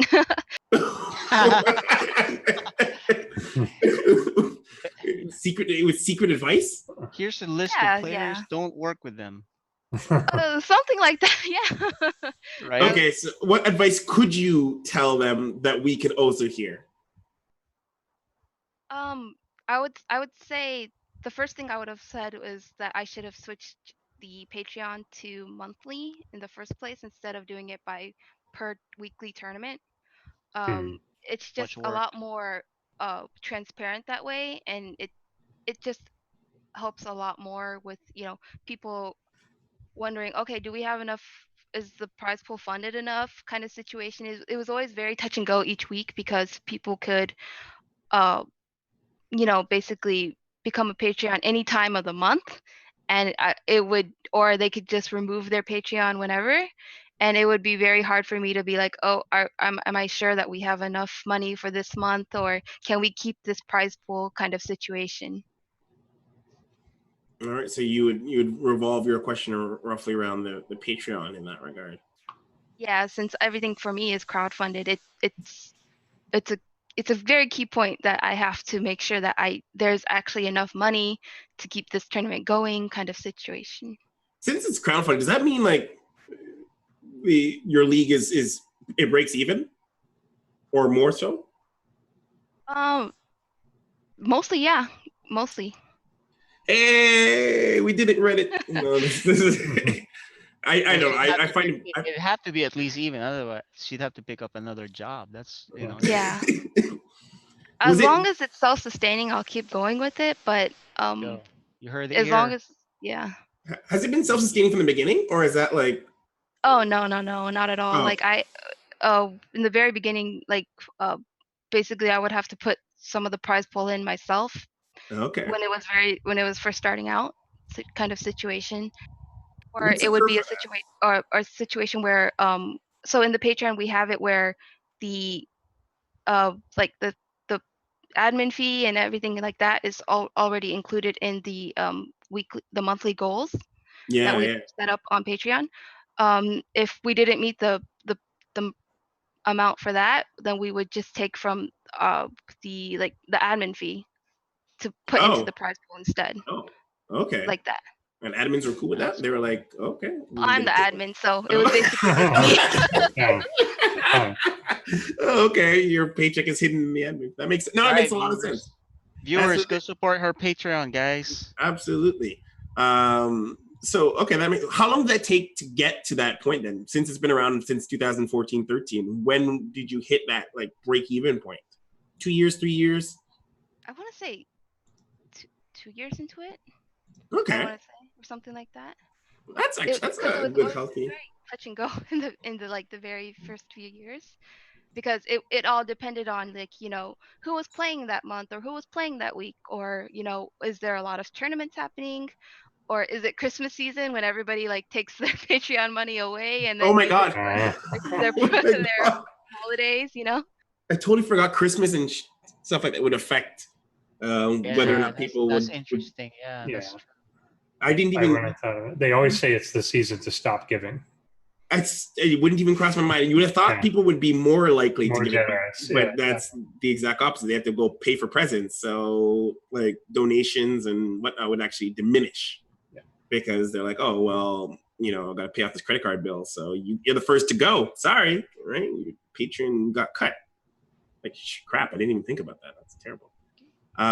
So yeah, Olivia, before you go, why don't you give us a little bit of where people can find you? Olimoleague. Oh, I said it. I did it. Yes. So where can people find that? And let them know about your upcoming event. All right. So if you want to follow me, I'm on Twitter. The Olimoleague happens every Tuesday morning for North America and Tuesday night for Korea. And we are basically wrapping up the year with the Olimoleague winter finals that we'll take everybody from the monthly finals that won and put them in a big tournament and then see who can get a really big prize money. So I hope you guys tune in for that, or keep tabs on the Olimoleague and see who wins each month, and hopefully enjoy it. Do you ever get support from outside, from Blizzard for something like that?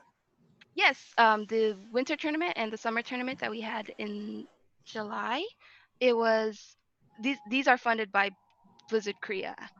Awesome. Yes. All right. That's kind of legit. I imagine that must help your balance books, for making the events sustainable a lot.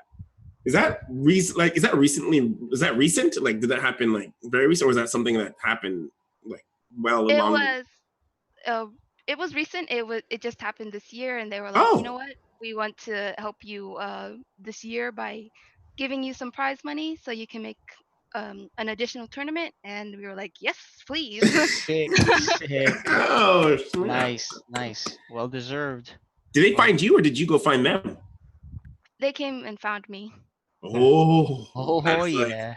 That must have been so good. That must have felt so good. Oh my goodness. Nice. All right, Olivia. I don't want to keep you because I know you have a meeting right after. So, but KJ, we're gonna keep you because there's still a couple. Hey, Olivia, thanks for hanging out. And I remember the first time you messaged me on Skype, you said something like, "You just hired a guy in your team, and he's a match fixer or something." So that was the first time, and I got scared talking to her. And then the second time I met her was at BlizzCon. She was really, really cool. And then hopefully the next time I see you is BlizzCon and or Korea. We could do something together. Yeah. Are you actually going to Korea, KJ? Is that a thing? I was there last year. I was at the GSL stuff, and I didn't see her there though, but I saw her at BlizzCon. So I'll go there again for sure. So Olivia, are you still an admin for hire? Can people still hire you as an admin too, like a regular admin? Yep, I'm still an admin for hire.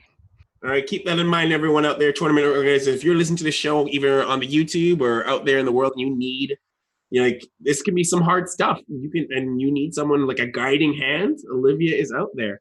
she can help you, and she can help you make your tournament a success. You know, maybe I'll get you to do Kings of the North. I don't want to do admin. Right?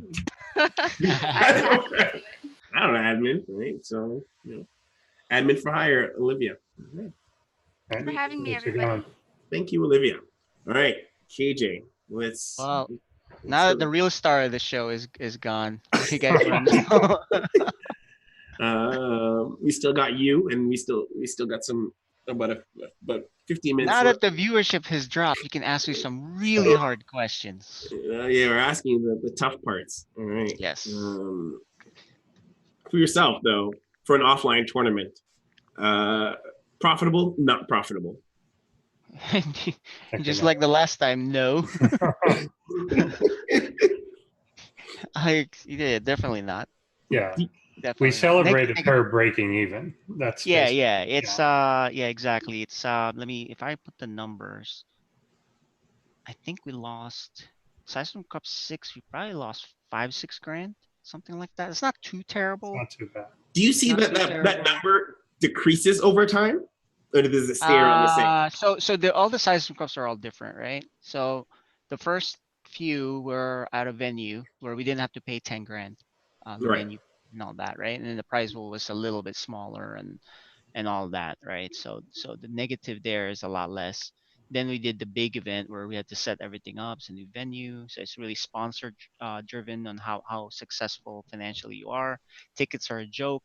No one really, you don't really get a lot of people coming out and cover anything to, for tickets, right? It's not like you'll make the prize pool just from ticket sales.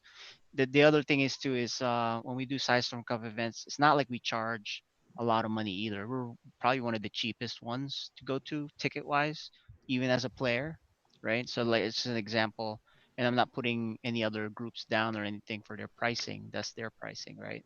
But like if you want to look at an example, I think the cheese Adelphi was $50 and then went to 65, 70, and if you're late, 80 or something like that, right? So their model works because they're a super high production type of thing, right? For us, we really can't charge the same way, and I just don't want to charge too high either. So we make do with trying to get more sponsors. So we usually just charge like $20, 25. It's really low, right? So my point is, ticket sales aren't really something we make money on. It's more, it's appreciated. It's more sponsors, right? And And your prize pools are roughly about 5K, if I remember correctly. no, it's always 1,000, and then it goes to Oh, okay. 1,500, and then went to 2,000. I think it was 2,000 the last one. I don't remember. I have to take a look.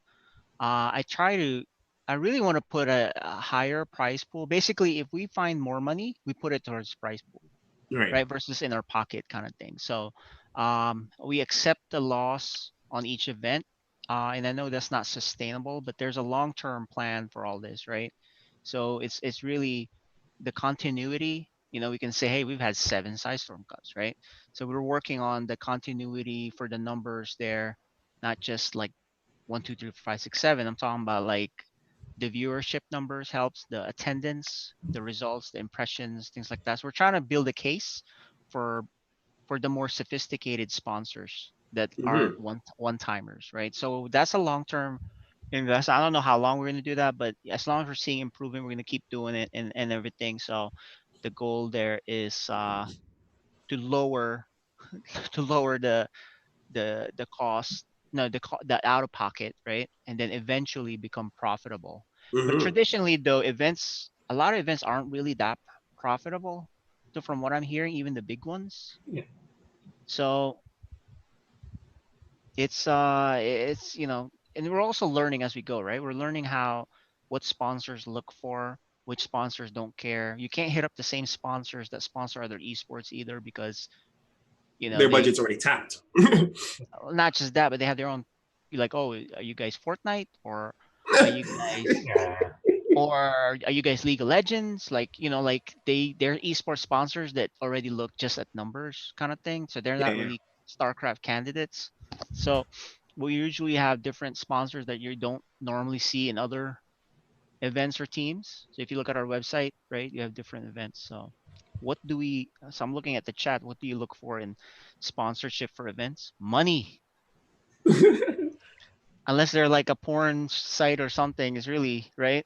It's really about like, okay, well, they're gonna support and whatever, we take it. Well, the way I would like to spin that question is, do you ever get sponsors who help reduce your cost? So someone who's like, I'm going to give you computers for Oh your. yeah, we do that. So right now we're sponsored. So on our when you have these events at places that don't have the internet, then you need high-powered internet, cabled in and reserved for you, right? So for this last event, we had Cox Communications give us 2 gigabit lines, one for broadcasting, one for the tournament, and that costs a lot of money, right? So you do something like that, you got to set it up, you got all the routers, all the professional guys install it, you test it, and of course, the time you have the internet, then you have the on-site support in case something goes wrong. So on something like that, typically, if I remember correctly, it would cost 3 to 5 grand or something, right? But since Cox sponsors us, they pay for that and they give us additional cash. So it's just really how And you work out the deal. do you Same thing frame that with the as like, sponsor. do you frame that as like 3 grand plus the money they give you, and that's like the total sponsorship, or how do you guys kind of frame So that I'm learning some terms as we go on these because this is in not really my kind? domain. Yeah, it's called an in-kind thing. So, but you obviously put that in as a cost and then it's covered by this. So, I mean, it's how you balance the books, right? I'm not an accountant or anything. I took the class in school, but I try to put that on the thing, and then it gets reviewed, and we're still trying to get organized as PSISTORM Gaming, right? So we're not a giant org as people think we are. We're very small. Um, but yeah, so you try to balance that out. I mean, we have Dell Alienware sponsoring us for the computer equipment too, so that's a big deal. We don't have to rent that out, like we had to on other things, right? We had to rent equipment. So you have the in kind is very important, especially if it's relevant to the actual tournament. But cash is king, of course. So Is there any sponsor that you've dealt with that kind of had unreasonable demands or stuff that yeah, was a let me little call just, out the sponsors. yeah, Screw you guys. No, I'm kidding. No, anyone you didn't use? Yeah. yeah, no. Any previous sponsor we've had, I'm gonna look at all of them. Let me add to that question. I don't think we have any unreasonable demands because that gets set up before the event happens, right? You kind of get that all in writing, so you don't have any misunderstanding. This is what we're gonna do. This is what you're gonna give us. They're pretty reasonable. I don't see we otherwise we wouldn't work with them. I haven't run into that, and it's slim pickings, right? It's not like you can, Yeah. Well, you know. I want to preface this then. This is something that many organizers used to use in like this is 2014-12 era of StarCraft, where sponsors don't pay out. Has that ever happened to you? No, we don't deal with deadbeat sponsors. We usually deal with Cox Communications, Yeah, Dell, yeah. Alienware, people I know personally, right? So people that own the companies, because I have friends with a few CEOs, obviously, on certain things, and it's kind of like, yeah, man. So let's do this thing. I know you want to do esports. Do my little project here. You be a sponsor. So it's like they pay, right? So no, that's not a problem. We're not What's dealing the with fly by night sponsors here. what's the longest you've had to wait then to be paid by a sponsor?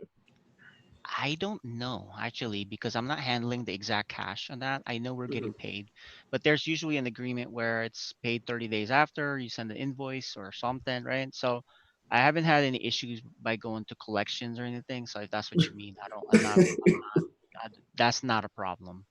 Sponsors are you want them, and even if they don't pay, at least you had a chance to get paid, right? It's not that that's happened to us luckily, but the problem isn't sponsors not paying. Let's just say that that's the least of your concerns. If you get a sponsor, they're usually good for it, unless you ask like some random used car dealership or something. I don't know, right? Sounds about right. Used car dealership sponsorship, Joe's Auto Garage Yeah, sponsoring your I StarCraft. apologize. I'm kind of very casual, but because my office is Yeah. really hot and No, don't apologize for that, man. Like Yeah. I'm the very show. casual right Have now. you, yeah, I will ask because speaking of kind of more fly by night, have you ever been approached by things like Oh, G2A or like stuff that you not wouldn't G2A, trust? but we've had like this. This is so funny, man. This is like 2, 3 years ago. There was this supposed big team that wants to buy us and message me, we want to buy you. You get these stupid ass messages on Twitter or Facebook, man. I'm like, what the hell? No one does business like this. So anyway, you can tell right off the bat if these idiots message you on Facebook or Twitter acting like a bunch of little kids, it's a waste of time. Yeah. But at the same time, I wanted to entertain it. So this guy messages me, hey, I have some great news. We want to acquire you. I'm like, really? I'm like, what is this team? And I look them up. They seem like they have a ton of followers and all that. And then there's these bogus ass orgs that want to acquire teams. And then I'm like, what do you mean by acquire? What are you doing for us? We're gonna acquire you. You're gonna be part of our team. Like, what are you giving us? Acquisition means you're paying something, Yeah, fool, you're right? So, and these guys are like, but you're gonna be part of a big team and this and that. I'm like, okay, you guys are a bunch of clowns. So anyway, they may have the numbers. They have the social media numbers. They're all blown up. Um, if you look at SciStorm Gaming's numbers, where our numbers aren't gigantic, but almost everyone there is fully involved, right? And they're real people, kind of thing, real supporters. Not So bots. yeah. So what I found later too, this kid that was messaging me, I looked him up. He's some kid, right? And then later on, he messages me, hey, by the way, can I borrow money? I'm like, okay, God, you are these clowns. So anyway, you can just get better at avoiding and spotting a lot of these fakers. There's a lot of fakers out there, so you just avoid them, and I don't even deal with them. Right? It's a waste of time. I don't have time for that. So at the time, it was entertaining, though. Yeah. That was me. What would you say is the most money you've lost in a tournament? Whoa. I know. Well, Hard well, question. actually, in a tournament, you mean running a tournament? Running a tournament. I think we were at a $6,000 loss two tournaments ago. So that's probably the most. It might even be higher than that because I still have to. I use some of my credit card on a lot of things too, so I still have to add that up. So it could go up as high as $7,000, but it's probably around that. It's that's not really the concern. If you're like looking for answers in terms of finances with SciStorm Gaming as a team and event organizer, the SciStorm Cup 7 grand loss isn't really that much of a concern to me, right? We lose a lot more money on um, visa, travel, players that you sign for contracts that they don't work or you don't work out. Because So like look at relatively, it's like yeah, nothing compared to like other things you take losses on, I guess. it's still a lot of money, but it's not as big as those. There are others that are bigger costs, right? Right, So plane tickets overseas, what's that, 2 grand, something like that, right? So Oh, multiply geez. that by 5, for example. That's just example. If you get a whole team, like a MOBA team, that's a lot of money, right? Or visas. How much are visas per person? You know, that's a lot of money. So those are the big expenses. And then the other big expenses is housing them. I mean, for example, with True, he was delayed to come here for 7, 8 months. So how much rent is that if you rent a place? And we're in Northern Virginia, which is we're actually in Loudoun County. And if you look it up, I'm not bragging or anything, but it's like the most expensive, like the if out of all the counties in the U.S. is number one. So you can imagine the rent and lease. It's the worst place to have a team house, right?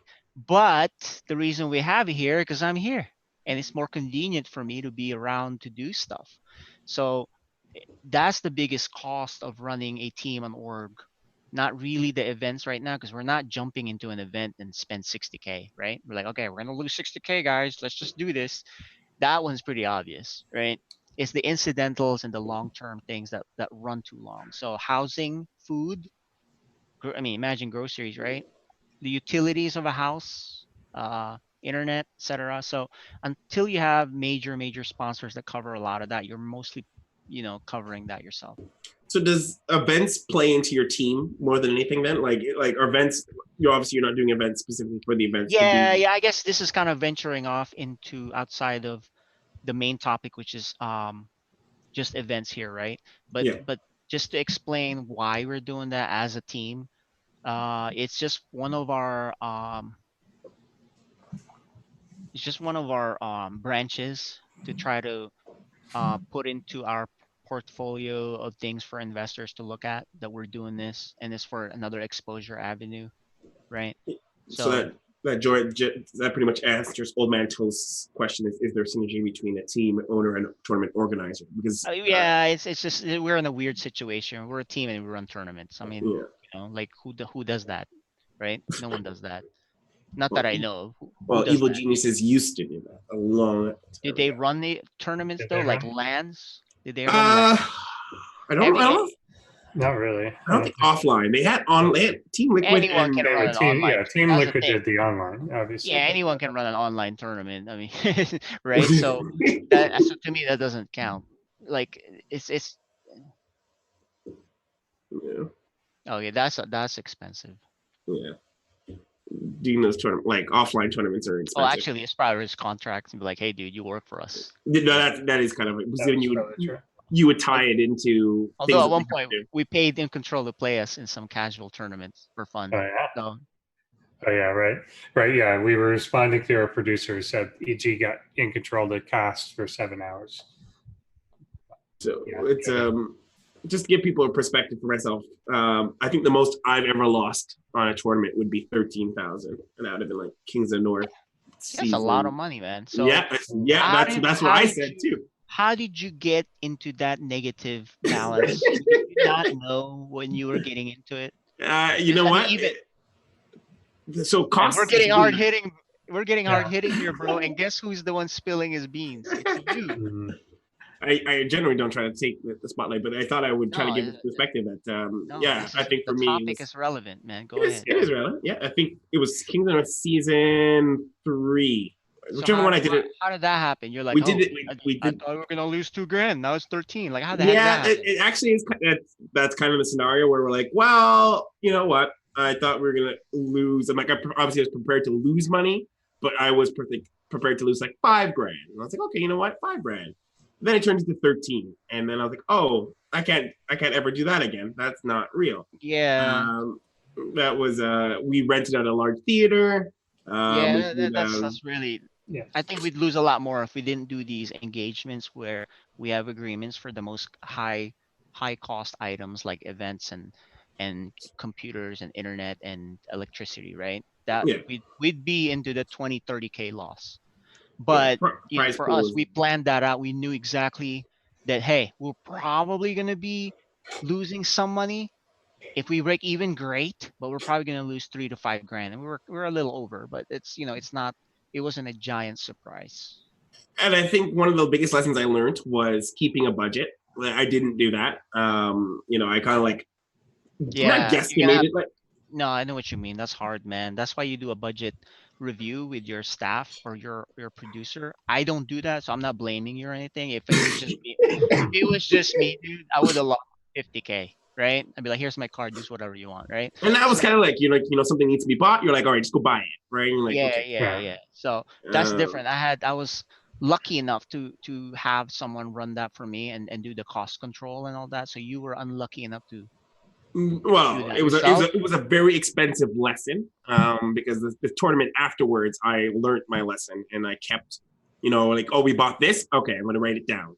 And then you keep an eye on, because there's something called cost creep, right? You buy, something. Yeah, you don't have to buy it again. It's like a, so it's like a lot of stuff too. It's like you need a cable at the last minute. If you run to Best Buy for a cable, it's $60. If you know it ahead of time and buy them from like a good store in bulk, maybe like $4.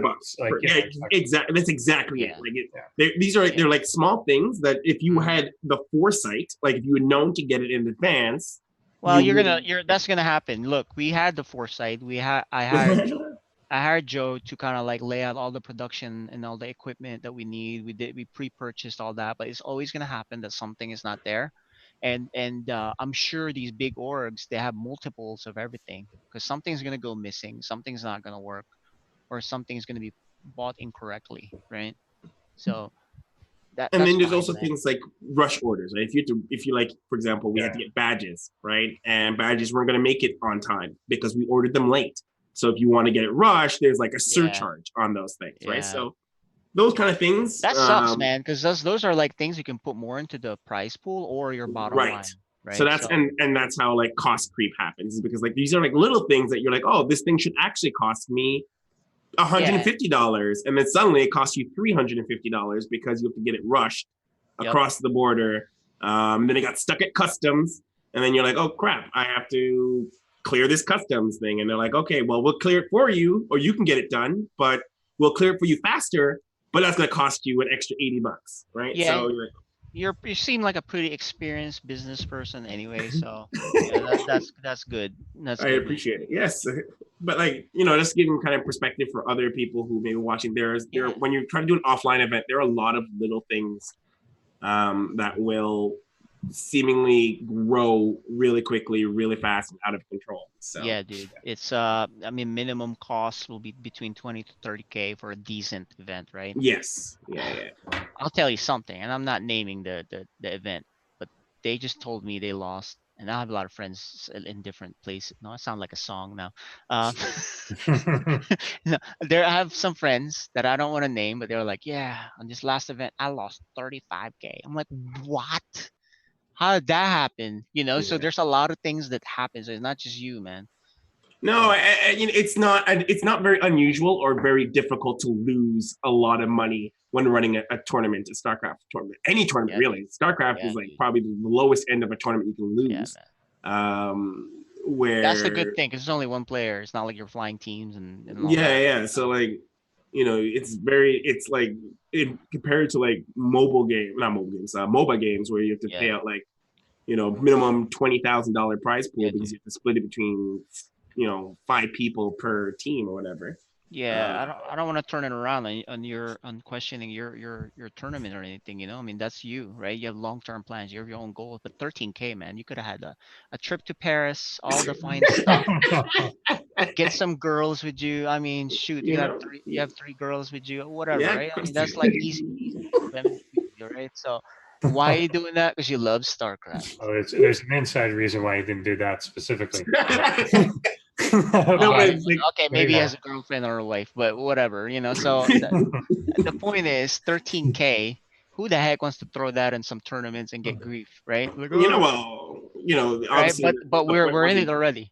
Absolutely. The goal wasn't, of course, definitely not like I didn't go in there, but like, you know what? I want to lose 13K. That wasn't like it was like you go to the you at first like maybe it's not that bad, and then when you add up the credit card statements, all the numbers at the end of the tournament, everyone's gone home, you guys have all drank, everyone's finished drinking, and you go and you look at the numbers and you're like, you know what, maybe it's not that bad, maybe I only lost $5,000. All right, man. And then you're like, crazy. And you're like, oh, okay. You and Olivia drive me crazy, man. We should all team up, have a super big tournament, join all the resources, and then be like, bam.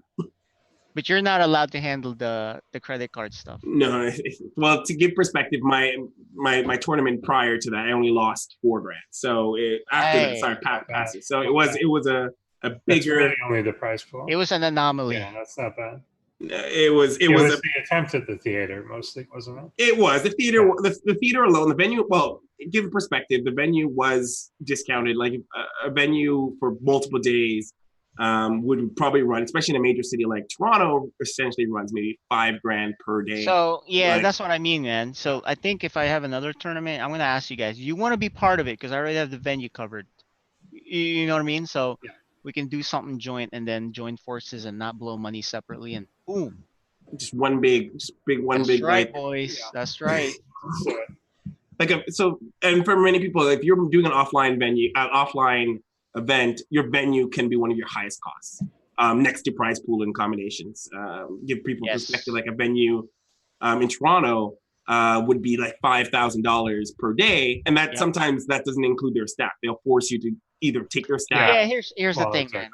I'll tell you this: you don't want to do. I'm not trying to give you advice, but I'm just trying to tell you what I learned. You don't want to have a venue where you're paying as a customer. Yes. Okay. Yeah. You want to do it as a partner, so that way they're a sponsor or they're a partner. Absolutely. And then they absorb the cost. So I think if I was going to give you one advice, if I dare to, and forgive me because you can just cut this off if you want, don't do that again. No, you're right. Then that's the advice I definitely took for the next season. So the next season afterwards, my venue cost me $0. Because exactly that is because I made them a partner. I made a deal. that didn't cost me $3,000 plus taxes per day, right? Yeah, so, that's great advice, and I urge anybody watching the show and listening to take that advice. Find ways to look at your costs, take all your costs that you believe you're going to take when you're doing an event, and find partners to take those costs on for you. Like if you have internet, right? You got to pay for internet. Find a sponsor who's like, that's what we did. We got find a Cox. sponsor Yep. who does internet and say, hey, I'm going to give you a sponsorship that's worth $3,000. And all you have to do is give me in-kind internet for that sponsorship, right? And you know what? A lot of people are good for that in-kind stuff. So yeah, renting computers, that's a big one. So we got the venue, that's both, right? Yeah, I mean, so those are your biggest expense outside the price pool, really. Venue, computers, internet, electricity. Then and comes flying players, I think. Travel. Yeah. And that's the hardest to get someone to give you Travel. kind, I think. I think like getting an airline to give you like flights and stuff is really hard. I haven't been able to figure that out. No, I don't think they'll do That's that. You'd have to pay it. You'd have to pay the airline thing unless you're, working with freaking Janair or something. Airlines. Well, I'm looking. You know what though? I meet a lot of executives at the different companies, pretty big ones too. So I'm hoping to run into an executive from United or something. I was like, you say Janair? I was like, the problem is companies like United know that they can beat up their own customers, like just punch them in the face, and it doesn't hurt sales. Like people don't like United. That's not me talking. Yeah. But yeah, my thing is this, right? I really want to have an airline to help us, because then it'll help us on flights. But then you know what I really want to do? Because I live by the airport, and there's some huge hangars. I want to have a tournament there and reenact the whole airplane intro thing, man. Oh my god, that'd be sick. I know I can do it. I just need to talk to the right CEO. I don't look like this when I'm in the business world, right? No one will talk to me if I look like this, guys. I don't wave around and talk the way I do. I think you should. I think you should go into some office and kick down their door, like with your guns. You're like, bam! Did you just say guns? You realize I live in the United States, right? I was talking about those arms. Not those ones. The arms. The python. Nah, the arms are. These are like two non-working out for the past 2-year arms playing just video games. So. All right. Well, then put on a power glove like. Power glove. Yeah. But yeah, that's the goal, man. You really want to just partner up, meet people that have companies that may want to sponsor you. I'll tell you a story, dude. One of my friends in the Lamborghini Club, he owns a software company. I said, hey, dude, why don't you sponsor my thing? He's like, I don't know. My finance group will kill me for doing that. I was like, I thought you were the motherfucking CEO, man. And he's like, oh, yeah, I am. So then he did it. He sponsored it. You know what I mean? So there's all these kind of things you can sorry for cussing on your show, but no, the show's we do that. The show's allowed. You can cuss on the show. It's fine. I like that. That was the equivalent of doing to him.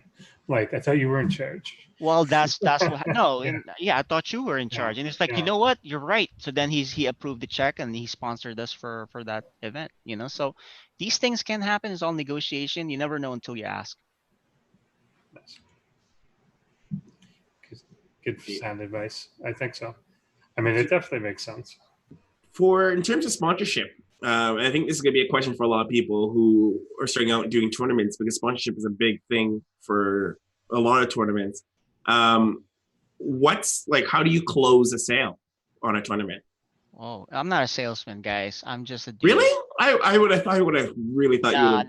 Nah, I'm just real. I tell it how it is. I'm more of a geek, actually. I started out as a software engineer. I'm sort of software architect, and my current role is more a VP of technology of a company. So I'm more of a geek than the sales guy. But who sells the tournament sponsorship? With that said, you can sell anything that you believe in, right? That you like. It's like you StarCraft, right? Can you sell StarCraft to some random gamer? Of course you can. You know everything about it. You love it. You know why it's great, right? So my point is this, right? You can sell even though you're not a salesman if you know what you're selling, right? So not that I do all the sales. We do have other people that, like we joined forces with Steven, who runs events and does sponsorships. I do some of my, anybody's a salesman at any given point, so you're just going to have to convince them. And how do you close a sale? I don't know. This is not a sales guide or anything, but to me, closing a sale is knowing what they need, saying how you can provide that need, and getting them to commit right there on the spot without letting them have any excuses. So we're not trying to be like a Tony Robbins, "Hoo-ah, let's do this," kind of thing. I'm not trying to give you that advice, but it's just, I don't know, man. Every sponsor is different. Most of them are probably pretty keen against salespeople, right? I think that, I don't know about you, Dave, but I felt like that was a pretty solid, like, that makes Yeah. sense. So for people on the stream or on YouTube that watch this, how do you get sponsors when you just started out? Dude, it's gonna be hard. I mean, look at us. StarCraft Games has been around for a long time now. We're a relatively big org. We're a big org in terms of StarCraft, that's for sure. We're well known now in the Heroes of the Storm, but by no means are we Cloud9. But still, we have a hard time getting sponsors because sponsors, most of them are ignorant about esports. They always bring up Fortnite. It drives me crazy. Um, they always reference Ninja. I'm like, shut the hell up about Ninja's numbers, dude. It's not relevant to us, right? That kind of thing. So you're gonna have to be armed with the right numbers that are relevant to them. For example, hey, StarCraft has the demographics that spend money. StarCraft has viewers that are cult following where they very loyal. They'll watch the games or they'll stay up for GSL. They'll buy a mouse True. pad that's $50 because what's his face is on it or something, right? They spend a ton of money. So they're the most ideal consumers, and they're not a bunch of little kids. Yeah. StarCraft viewers are professionals, more adults with money. Shoot, that's what I was. I am still a StarCraft fan. Look what I'm doing. I started a freaking team and I spent all this money on it. So Yeah, it that's what is. that's what StarCraft is. So it's got the best demographics. Booyakasha. All right. Well, that convinces me more than anything. So getting closer to the wrapping up, I want to ask the question that we asked Olivia. If you were to go back in time and appear before the version of yourself that was about to start that tournament, what would you tell yourself in terms of advice? I would definitely still do the tournament. I think you're more looking for something where, what would you tell the old KJ about this whole Yep. esports thing, right? Yep. I think that's a more relevant question because I'd still do the tournament because I'm already in it. I'm already into the old esports thing, right? I already No, but have. like, what advice would you give him on doing a tournament going on like that that he could avoid going into? I don't think I'd have too much because not that I know everything, but from the start, but it's more I knew I needed to learn how to run a tournament from the very raw things of doing everything, right? So you're gonna have to me anyway, it's important to me to know all the little aspects of running a tournament, learn on your own rather than reading it from a book. 'Cause experience is important, not just in running tournaments, but in life kind of thing, right? So Mm-hmm. I knew I had to run it. I knew I had to experience breaking down computers, setting things up, dealing with players, dealing with production, dealing with jackasses, kicking people out, etc. I knew I wanted to deal with that, so I understood how. And I think there was an interview with Mr. Bitter where he said you're just gonna have to immerse yourself, right? Whenever he's looking at a new game, he immerses himself by actually playing the game, doing the thing, right? That makes you know the ins and outs of it. So I wouldn't say anything to my initial pre-SISTORM Cup self. I would say do it and learn, man. So it's not really an advice. I was gonna do that in the first place. But as far as esports, I would I would have totally different advice for that guy. So, but that's a different question. I just wanted to point out that you actually, while not giving advice, actually ended up giving advice. So I want to point Ah, out. there you go. I didn't mean to. No, that's fine. That's fine. The advice I got from there, I don't know anyone else, but like, what? Stay the course. Stay the course. Don't get your hands dirty. Get your hands dirty. Yeah. Like, if you don't want to, like, out there in internet land, if you don't want to lose 13 grand like me, I recommend volunteering for a tournament and getting your hands dirty. That's a very good point. Help out, man. Get out Go there. help out. Get your hands dirty and Yeah. and someone else can lose that money. Yeah, the thing is, I meet a lot of people, a lot of like fans of players or team or whatever, right? And I remember almost every single person that supported us, that volunteered, that said a nice word, that tweeted nice things to us. I'll remember almost every single person there. So, it's all appreciated. Of course, I remember all the jackasses too. Do you keep a list like a Death Note? I'm just kind of like, I in my head, man. oh, okay. Fair enough. Fair enough. All right. Dave, you got anything else to wrap us? I think overall we're good. I think we've learned tonight that everyone should run events regardless of whether or not they lose money. Yeah. I think to avoid the losing money part, sounds like reckless advice. Yeah, no, it's perfectly good. I say do this. It's like going to the casino. All right. Yeah. Running StarCraft events is like going to bring that $2,000. Yeah, that you're willing to ready lose. to lose that. Don't bring your credit card. Don't bring anything. You lose it. That is like the best thing. Yeah. Like you take $2,000, put it aside, and you're like, this is what I'm willing to lose for doing this tournament. That's it. Do it. Else. Have your fun, man. You're doing it not because you're making money, dude. That's an idiotic. I want to point out though, that outside of StarCraft tournament, I've heard some huge horror stories from people organizing tournaments having to put up their house, as collateral and like what? Yeah, like I think there's a Smash Brothers tournament guy. With, man? Oh, there's a Smash Brothers. Hang out with some crazy guy. I changed my mind about doing tournaments with you. Yeah, we didn't need it. I'm just kidding. Okay, I'm just kidding. All right. Yeah, no, like you hear some weird stories and like from other games of tournament organizers, and sometimes the end story is that those tournament organizers like disappear into the night because that happens in. I feel StarCraft is we're a much more mature game where people aren't disappearing anymore. People know what to expect. We already got screwed so many times, so we're not. Exactly. We're very smart. We're like the people in the ghetto, man. We're used to like gunshots and things like that. Like they ain't gonna work on us, bro.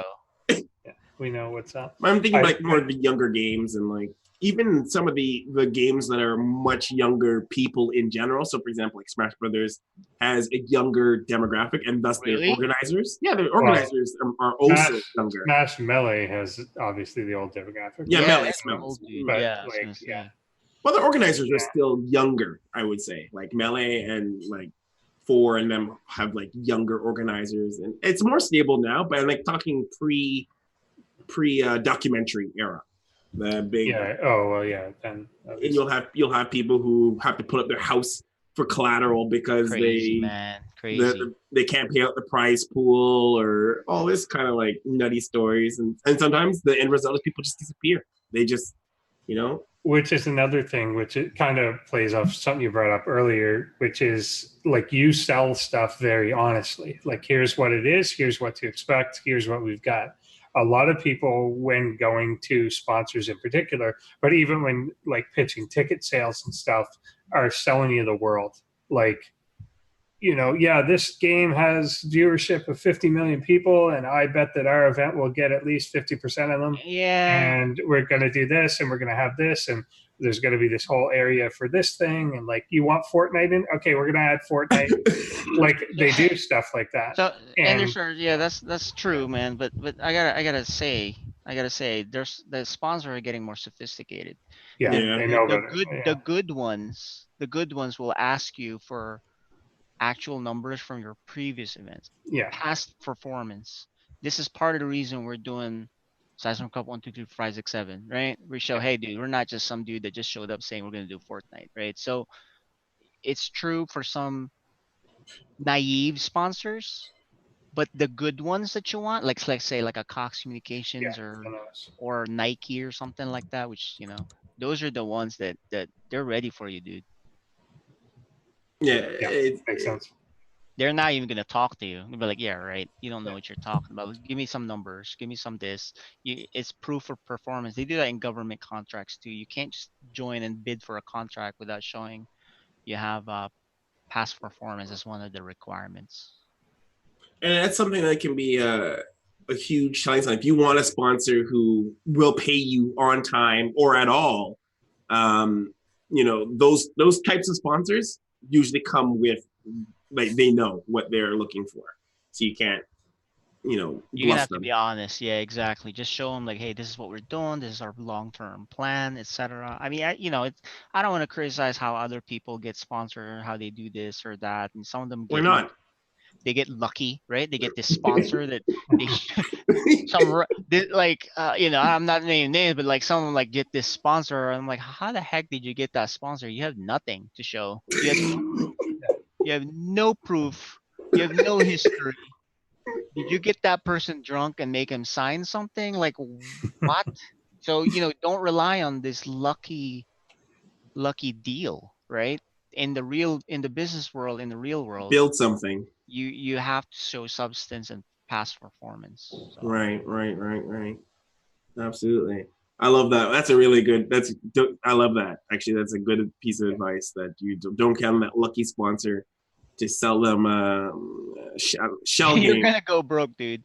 You're just gonna go broke. I don't think we've ever had a lucky type, like some idiot, like, hey, yeah, you go. I don't know, man. The problem is those sponsors don't even come back though because they lose. Like that's another thing. That's it too, of over promising. If they've got an expectation and they don't fulfill it, they're never going to come back. Well, the disservice to us that seek sponsors are these idiots that keep mentioning League of Legends numbers and Ninja numbers.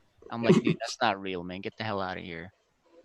Because there's an expectation, and when they don't meet that expectation, they're not gonna. It. When they say these esports gigantic numbers, like we're competing with the NFL or something, I'm like, get the hell out of here, man. And I want to emphasize something before we wrap up the show is that I think, and if anyone didn't pick up on it, is the idea that if your numbers are where they are, you can can sell the power of the demographic. Yes, that is equally, if not more powerful than the numbers. Like sure, if StarCraft has lower viewership numbers, but if you're able to sell the idea of the type of people in that community, the loyalty, the way that they rave about a brand or how they do it, that is equally as powerful as having, 100,000 people who like cursorily will like pay attention to the brand versus, 1,000 or like even 5,000 people who watch a stream, but they tweet about it. They talk about their friends to it. They like go on YouTube comments and mention the brand, that kind of stuff. That's more powerful than having 100,000 people who like meme about but don't remember the brands afterwards. They don't buy anything. They don't buy anything. Yeah, that's. I'm like, get out of here, man. So the other thing with that is you can sell as long as you believe in it, and you have to meet the person in person, the actual sponsor. Like, you think? Okay. You cannot be messaging them on Facebook and like, dude, you'd be so surprised how many idiots I get that message me to try to make deals on Twitter. I'm like, come on, man. Let's start out with a formal email, and then you do deals in a handshake in person, right? I'm not talking about small stuff. I'm talking about like these guys making big deals, like making promises, business deals. That's so inappropriate to be making, pitches on sliding your DMs with a pitch. Yeah, with a pitch. That's not even. It would be one thing if they pitch to you and they have a link. You download their media kit, right? That kind of thing, and then you meet up with them. Okay, I'm interested, but the deals are done in person. So if you're a good person, if they see in your eyes you're a good person, you're good. Of course, you can never be sure, but meeting in person, my point is, those are how real deals get done. So guys like you guys will sell stuff, man. You guys are good dudes. If I was to give, from my experience, if you guys are meeting, especially when it comes to meeting sponsors, one of the big things I would always suggest is going to live events. Yes. Going to live events, like traveling to live events. Networking in person. Yep. Networking in person, I think, is a huge thing. So going to a DreamHack, a PAX, or a TwitchCon or whatever, going to the booths of prospective sponsors and introducing yourself, right? Mm-hmm. You don't have to pitch them right there on the floor, but like if they know who you are and they know what you look like, you're able to. It's much better. That's something I regret, man. I didn't do that. I only started showing up to events in person in DreamHack Montreal, where I met you. Right? Yeah. Yes. And I've been in the scene, in the sidelines, and never went to any events, even though I had BlizzCon tickets for like 3 years in a row. I just didn't go. I just like, I don't feel like going. But I regret not going because there's so many missed opportunities in there of partnerships and meeting, absolutely, people, and it would have accelerated things. So if I could go back and there you go, there's your answer, man. Yeah, go back in time, get out there, be involved, meet people in person. Absolutely. And the last little thing too, I want to tell everybody, they always say that if you ever heard the adage where they say business deals are done on the golf course, in esports, business deals are done in the Twitch parties or the after parties. Yeah. That's In esports, between esports people, I guess, right? Yeah, but yeah. If you're like sponsors or whatever, you go to the Twitch, you go to the after parties or whatever, and everyone Yeah, because I'm not cool enough to go in those things, so I'll stay on the golf course, I guess. the non-golf The racetrack. Yeah. But yeah, networking really is a big deal. So, all right, boys and girls, we're hitting that time. KJ, tell the good people of the world where they can find you and your ongoings. Yeah, so I haven't been involved as much on esports. I have Penguin to run the operations for PSISTORM, but I'm You can still plug him around. too. I'm still around. I'm still watching games, just not playing every game every day, streaming every day. So, but you can reach me on Twitter, CarlJG, or you can reach Penguin for business. Stop messaging me about joining the team. Message Penguin for crying out loud. Penguin. Yeah. We had him last week here. Yeah, so just Twitter would be the easiest one. Just tweet at me or something. And what about PSISTORM? Where can they like? Yeah, and PSISTORM is PSISTORM Gaming, so that'll be the same in YouTube, Facebook, and Twitter at PSISTORM Gaming.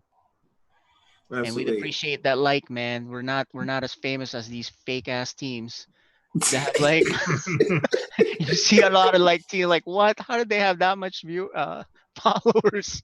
And they're not even like real. Yeah, there's a lot of them, dude. You'd be surprised. I'm not saying teams that are around us. Those are real teams. I'm talking about these like random teams that want to buy us and they have like 100,000. Like what?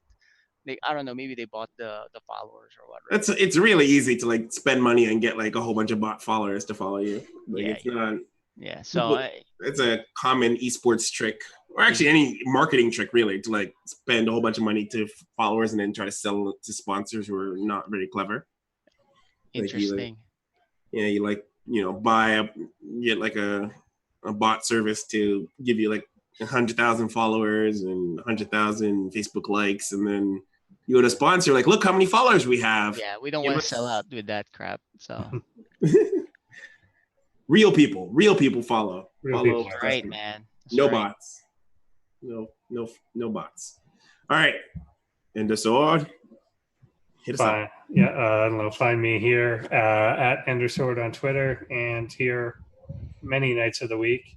Pro bots tomorrow and the week after. And all that good stuff. And your Instagram. You have an Instagram now. I do have an Instagram now. There's nothing on it though. What? But it is Endersword SC, but there's nothing on it. Why though? Why is there nothing on it? I don't know what to put there. Because I don't take pictures of it. I think you're supposed to take pictures. Like, why don't you do what everyone else does and like take pictures of your food? That seems very obnoxious to me. I don't understand why anyone else does it either, and it confuses me.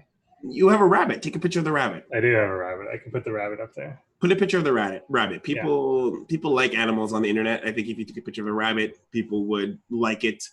At least they would know that, you know what? There's a rabbit. There's a rabbit. Yeah. And I think I took 7 pictures of him in 2010. And that's it. Upload those pictures onto your Instagram. They're on Facebook, but yeah, I'll move them over. Like, I have to admit, up until this month, I've known you for a while, and I didn't know a rabbit existed. And if it was on your Instagram, I would have known. So sure, that's true. I'll get right on it. What's the rabbit's name, by the way? Bunny. What the fuck? Yeah, dog named Dog. Yeah, I tried to name it something else, but it didn't stick.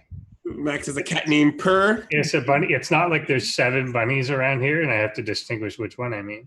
It's Just one. Yeah, and it doesn't know anyway. Unlike a dog, it doesn't know its name anyway. Does it call it, hey, bunny, and it like shits itself? Yeah, it only knows if I give it a carrot. That's all it cares about. Yeah. Okay, so you can find me here at ESChamp. Pretty much everything except Instagram, which is ESChampGG. You know what? I do use Instagram, Drexama on Instagram, but it's usually me singing Disney songs, so don't really follow me for that. That's fine too. Yeah, I do end up singing like karaoke. Other than that, you can find us here. We got the Probots going on, and eventually Kings of the North will be back. Not to lose me 13 grand, but it'll be back in a different form in terms of like non-money losing, hopefully. Cheap. Coming up soon. So, and then always every Thursday we bring interesting guests to talk about interesting topics here on Inside the Scene. I have some really cool topics that I'm hoping we can push through. I can't promise like for next week, but I'm looking to find out, get a reunion of players and people who've left the scene and get interviews with them. That'd be a really awesome topic. People who've left StarCraft. And yeah. That's on the top of my list to get to going. There's other topics as well. So if you guys have, foreigners in Korea, that's another topic we're hoping to get going here on the show. So talking to foreigners who have lived in Korea and their experience. Actually, that might be a good next week one. We'll see. That would be really awesome. So, all right, other than that, guys, I want to thank our guest, KJ, and the long departed Olivia. I'm going to give it a shot to say again, Olimoleague. I know I didn't say it, but that's the closest we're going to get from me because I've been saying it Olimoleague for the last 4 years actually, I'm going to try the real one. It's, never mind, I'm going to try it. It's not Olimoleague. Olimoleague. That's actually going to take me time. That's going to take me Just think of that. Yeah.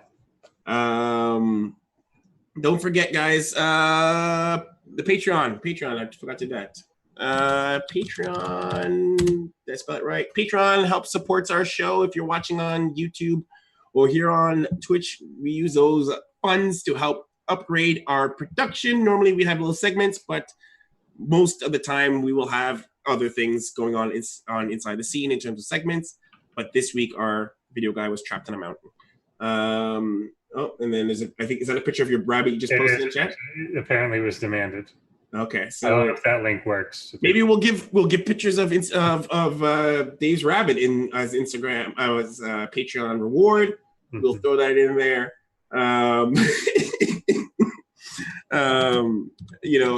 As always, another great way to support the shows is subscribing. So if you like what we do, follow. If you love what we do, subscribe. And until the next time, we'll see you on Inside the Scene.